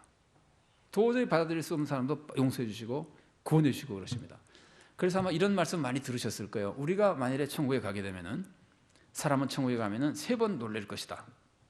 제일 먼저 뭐 보고 놀란다고요? 들어보셨어요? 제일 먼저 뭐 보고 놀랄까요? 저 인간이 천국에 왔네 하고 놀라는 거예요. 절대로 못 올 사람이 저한테 왔어요. 깜짝 놀래요. 그러고 나서 뭘 보고 놀라냐면은 아무리 찾아도 그분이 안 계셔. 놀라는 거예요. 그리고 3번째는 뭐 보고 놀란다고요? 그러고 보다 보니까 세상에 나도 왔네. 참 누가 만드는 말인지 몰라도 정말 명언이라고 생각합니다. 하나님의 사랑은 우리의 상상을 초월해요. 그래서 그 강도 하나가 예수님께 신앙 고백한 거 한마디로 천국으로 데려가시기도 하고. 그러니까 이 아들을 내주신 사랑, 이 크기라고 하는 것이 이게 상상이 안 되는 겁니다. 전혀 자격 없는 사람까지 사랑하시는 그 사랑. 그 다음에 하나님의 사랑은요, 넓이가 다릅니다. 하나님의 사랑의 크기도 다르지만 넓이도 다른데, 제가 이런 말씀을 좀 소개해 드릴게요. 한 10년쯤 전에요, 우리 교단에, 우리 교단만이 아니라 한국교회 전체에 그랬을 것 같은데, 청불론, 청빈론 논쟁이 있었습니다. 우리 성도님들 중에서도 청불론을 좋아하시는 분이 많이 계실지도 몰라서 제가 말씀이 조심스럽긴 합니다만, 청불론은 예수님을 믿으면은 부자가 되고 부자로 살아도 된다.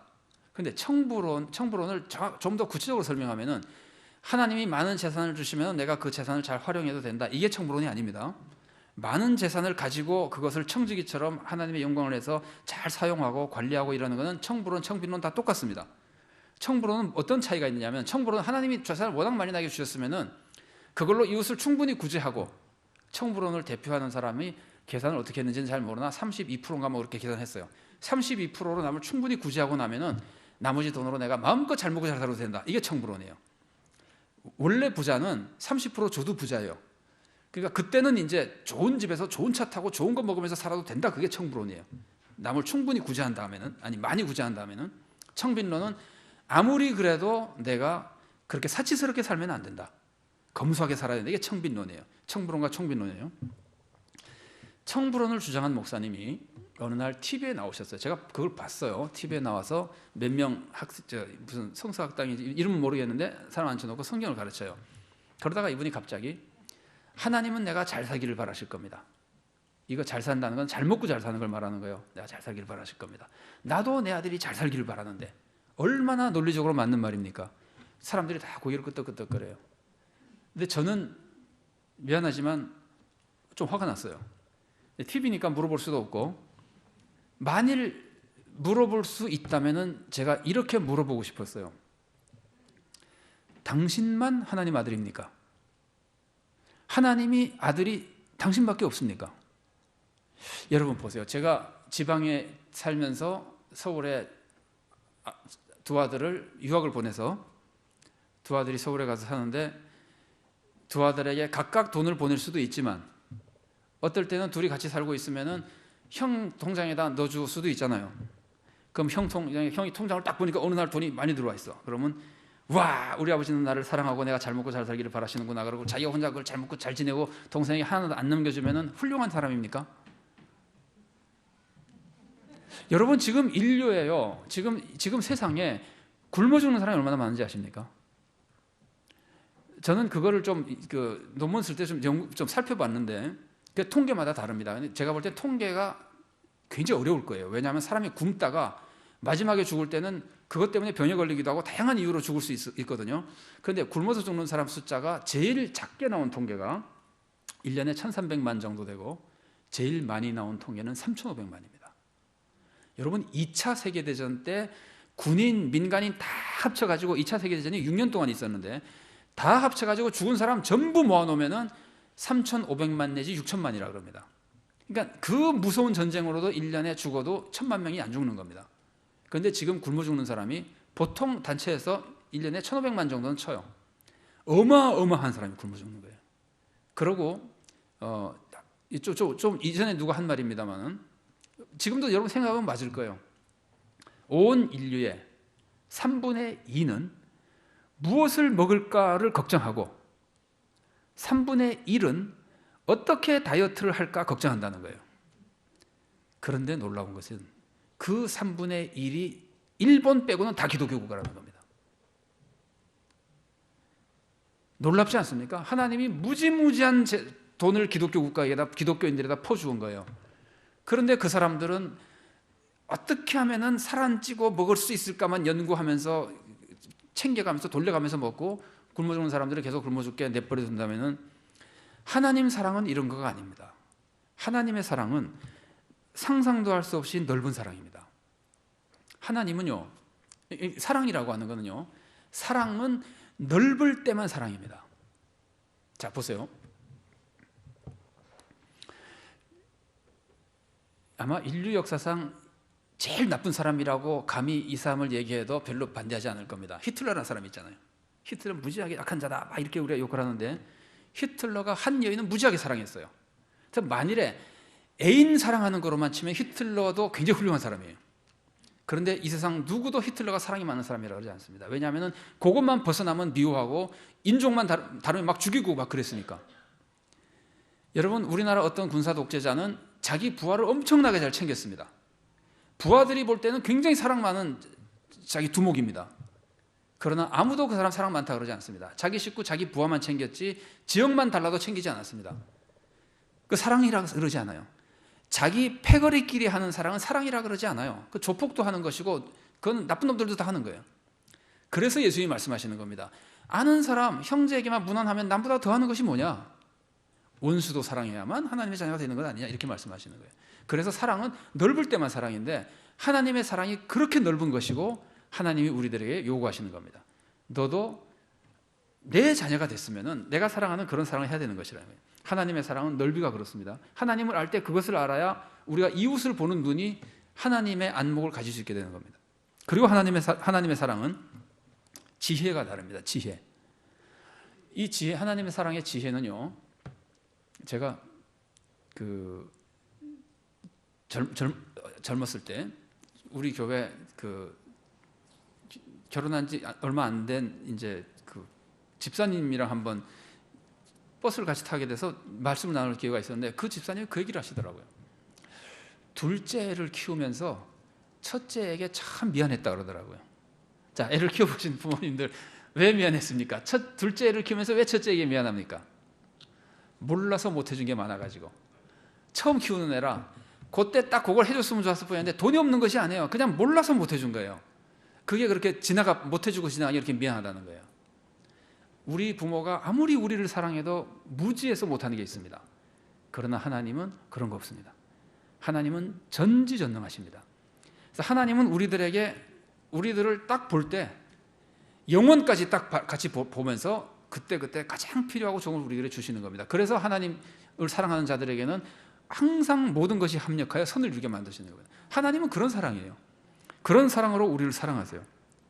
그리고 하나님이 그런 사랑으로 우리를 사랑하실 때 하나님은 우리를 먼저 사랑하십니다. 하나님과 우리와의 관계에 있어서는 항상 하나님이 먼저 우리를 사랑하세요. 창조할 때부터 먼저 사랑하시고 구원할 때 먼저 사랑하시고 언제든지 하나님 먼저 사랑하시고 우리는 그 사랑에 감사하며 하나님을 섬기는 거예요.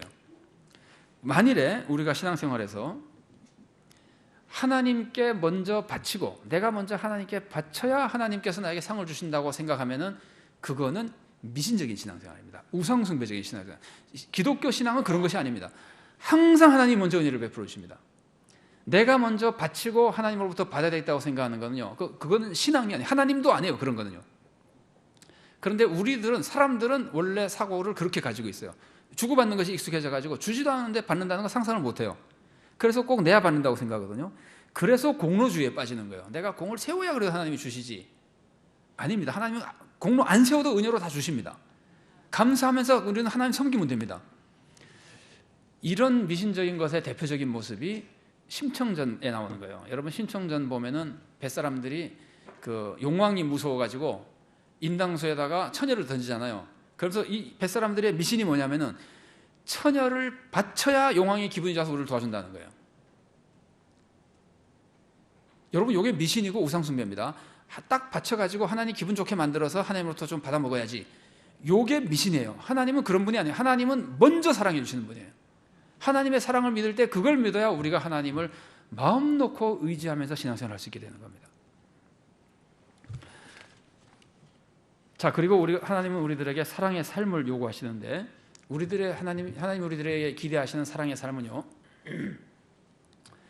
성경 보면은 사랑이 수많은 걸로 설명할 수 있지만 조금 다르고 대표적인 것이 두 가지가 나와요. 산상설교에 보면은 원수를 사랑하라 그러고 요한복음을 보면은 서로 사랑하라 그래요. 이 말씀을 오해하시면 안 돼요. 서로 사랑하는 것은 끼리끼리 사랑하는 것이고 원수를 사랑하는 것은 남도 사랑하라는 뜻이 아니고 원수를 사랑하라는 것은 사랑의 범위를 가르쳐 주는 거예요. 원수까지 사랑해라. 그럼 사랑하지 못할 사람이 없잖아요.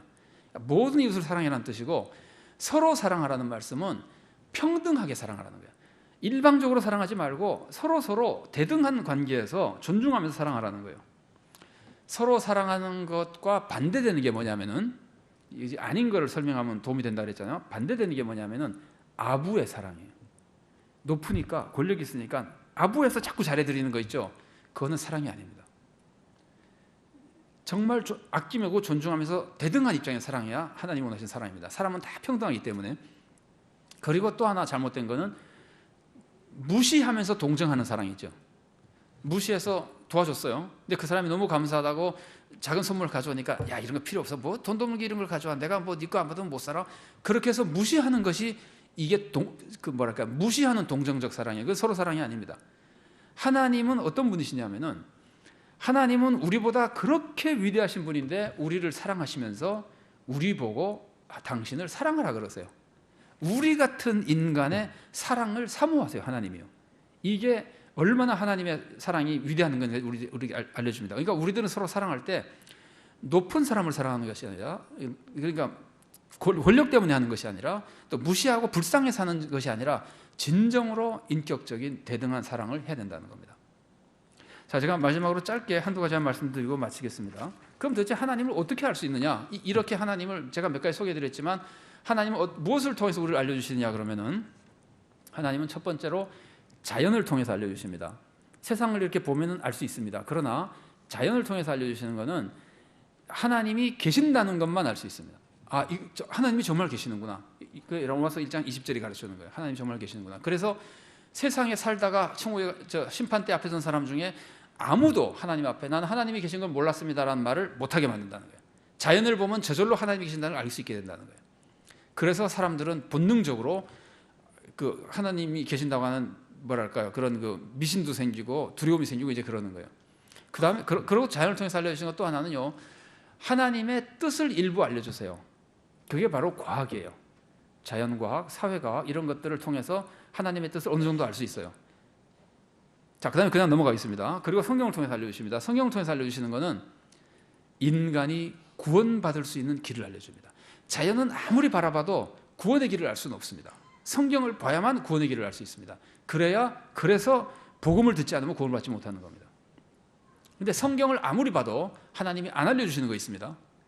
안 알려주시는 거는 모르고 말아야 됩니다. 대표적인 것이 종말의 시기 같은 거예요. 안 알려줘요, 하나님이. 그러나 최소한 구원의 길과 정말 그 뭐라 그러죠? 그 하나님 어떻게 믿고 어떻게 살아가야 하는지는 성경을 통해서 가르쳐 주십니다. 그 다음에 개인적인 계시로도 알려주십니다. 필요에 따라서 꿈이나 계시로도 알려주시고, 혹은 성령님의 은사, 지식의 말씀이나 이런 은사를 통해서도 알려주십니다. 그런데 이 모든 알려주신 것은, 하나님이 알려주신 모든 것은 성경에 맞아야 됩니다. 성경의 가르침에 위배되는 것은 하나님이 알려주신 것이 아닙니다. 이거는 그냥 넘어가겠습니다. 다 아시는 거지만 제가 그냥 그 정도로 정리를 해서 넘어가고요. 마지막으로 한 가지만 그 성경을 읽고 하나님을 이해하는데 도움이 될까 봐 한 가지만 말씀드리면은, 자, 저런 질문이 있잖아요. 성경은 합리적인가? 성경이 합리적입니까? 비합리적입니까? 자, 그럼 제가 좀 달리 말씀드려보겠습니다. 여러분, 목사님이 설교를 하시는데 설교가 논리적인 설교가 듣기가 좋습니까? 논리적이 아닌 설교가 듣기가 좋습니까? 논리적인 설교가 듣기 좋죠. 좀 합리적인 설교가 듣기 좋죠. 그래서 성경도 사실은 합리적인데, 사실은 성경이 합리적이면서도 합리적이 아닌 것이 있어요. 어떤 것이 그러냐면은, 성경은 하나님의 말씀이잖아요. 성경은 인간에게, 하나님의 말씀이라고 하는 것은 원래 인간의 지성으로 이해할 수 없는 부분이에요. 인간이 다 이해할 수 있으면 하나님이 아니에요. 여러분, 여기 책이 있잖아요. 이 책이 있는데, 이 책을 초등학교 5학년 학생이 읽고 하나도 모르는 것이 다 이해할 수 있으면 이거는 절대 대학생 교과서가 아니에요. 초등학생이 몰라야 대학생 교과서예요. 인간이 몰라야 하나님이에요. 그래서 성경은 인간이 합리적으로 설명할 수 없고 이해할 수 없는 가르침들이 있는데, 그게 성경에서 가르쳐놓은 핵심 메시지들입니다. 하나님이 천지를 창조하셨습니다. 하나님이 우리를 사랑하십니다. 예수님이 인간이 되어 오셨습니다. 십자가에서 내 대신 죽으셨습니다. 부활하셨습니다. 심판하러 재림하십니다. 이거는 인간의 머리로 절대 이해하지 못합니다. 우리가 이해할 수 없는 진리입니다. 그런데 하나님은 이것을 선포만 합니다. 설명 안 합니다. 그냥 선포합니다. 그리고 믿으라는 거예요. 이거는 그냥 받아들이고 믿어야 돼요. 그런데 일단 이것을 믿으면은요, 하나님의 기본적인 성경의 진리들, 이 기본적인 진리, 기둥 같은 것들이요, 건물의 큰 기둥 같은 이것을 일단 믿으면은, 요 믿음 사이에 나오는 설명들은 지극히 합리적이고 논리적이에요. 성경이. 자, 예수님 말씀 보세요. 하나님이 우리를 다스리시고 하나님 우리를 다스리신다. 우리 아버지시다. 둘 다 비논리적입니다. 하나님 우리 아버지인 것도 비논리적이고, 하나님 이걸 다 다스리신다도 비논리적이고. 그런데 기본적으로 우리가 그걸 믿어야 돼요. 이걸 믿고 나면은 예수님이 이렇게 말씀하십니다. 하나님이 새도 먹이시는데 하물며 너를 먹이시지 않겠느냐? 얼마나 논리적입니까? 새도 먹이는데 하나님의 자녀인 너를, 천지를 다스리신 하나님이 안 먹이시겠느냐? 그 외아들까지 내주신 분이 우리에게 모든 것을 주시지 않겠느냐? 논리적이죠. 그래서 목사님 말씀이 설교가 왜 논리적이냐면은, 논리적이 아닌 기본적인 걸 우리가 다 믿고 있기 때문이에요. 그걸 믿으면은 그 사이에 나오는 것은 논리적으로 우리가 받아들이고 함께 공감하면서 하나님의 모습을 찾아나가고 하나님을 알아나가고 우리의 신앙이 성장하고 정말 하나님의 은혜 속에 살게 되는 겁니다. 길게 말씀드려서 인간적으로는 참 죄송합니다만 그게 저의 한계인 것 같아요. 짧게 설명 못하는 게 저의 한계예요. 새벽 기도는 이것보다 훨씬 짧게 하려고 최선을 다하겠습니다. 새벽 기도는 어쨌든 새벽이니까 짧게 하러 최선을 다하겠습니다.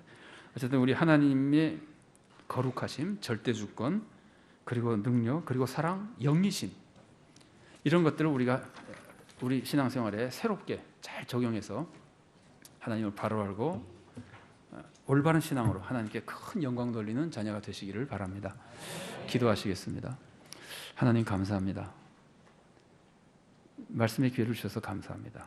저희들은 부족하오니 주님께서 성령님의 감동 속에 저희들의 마음에 진리를 넣어주시고 하나님을 정말 저희들이 바로 알고 바로 믿고 더 건실하고 더 굳세고 더 열정적으로 충성하고 헌신하는 참된 성도로 살도록 우리를 이끌어 주시옵소서.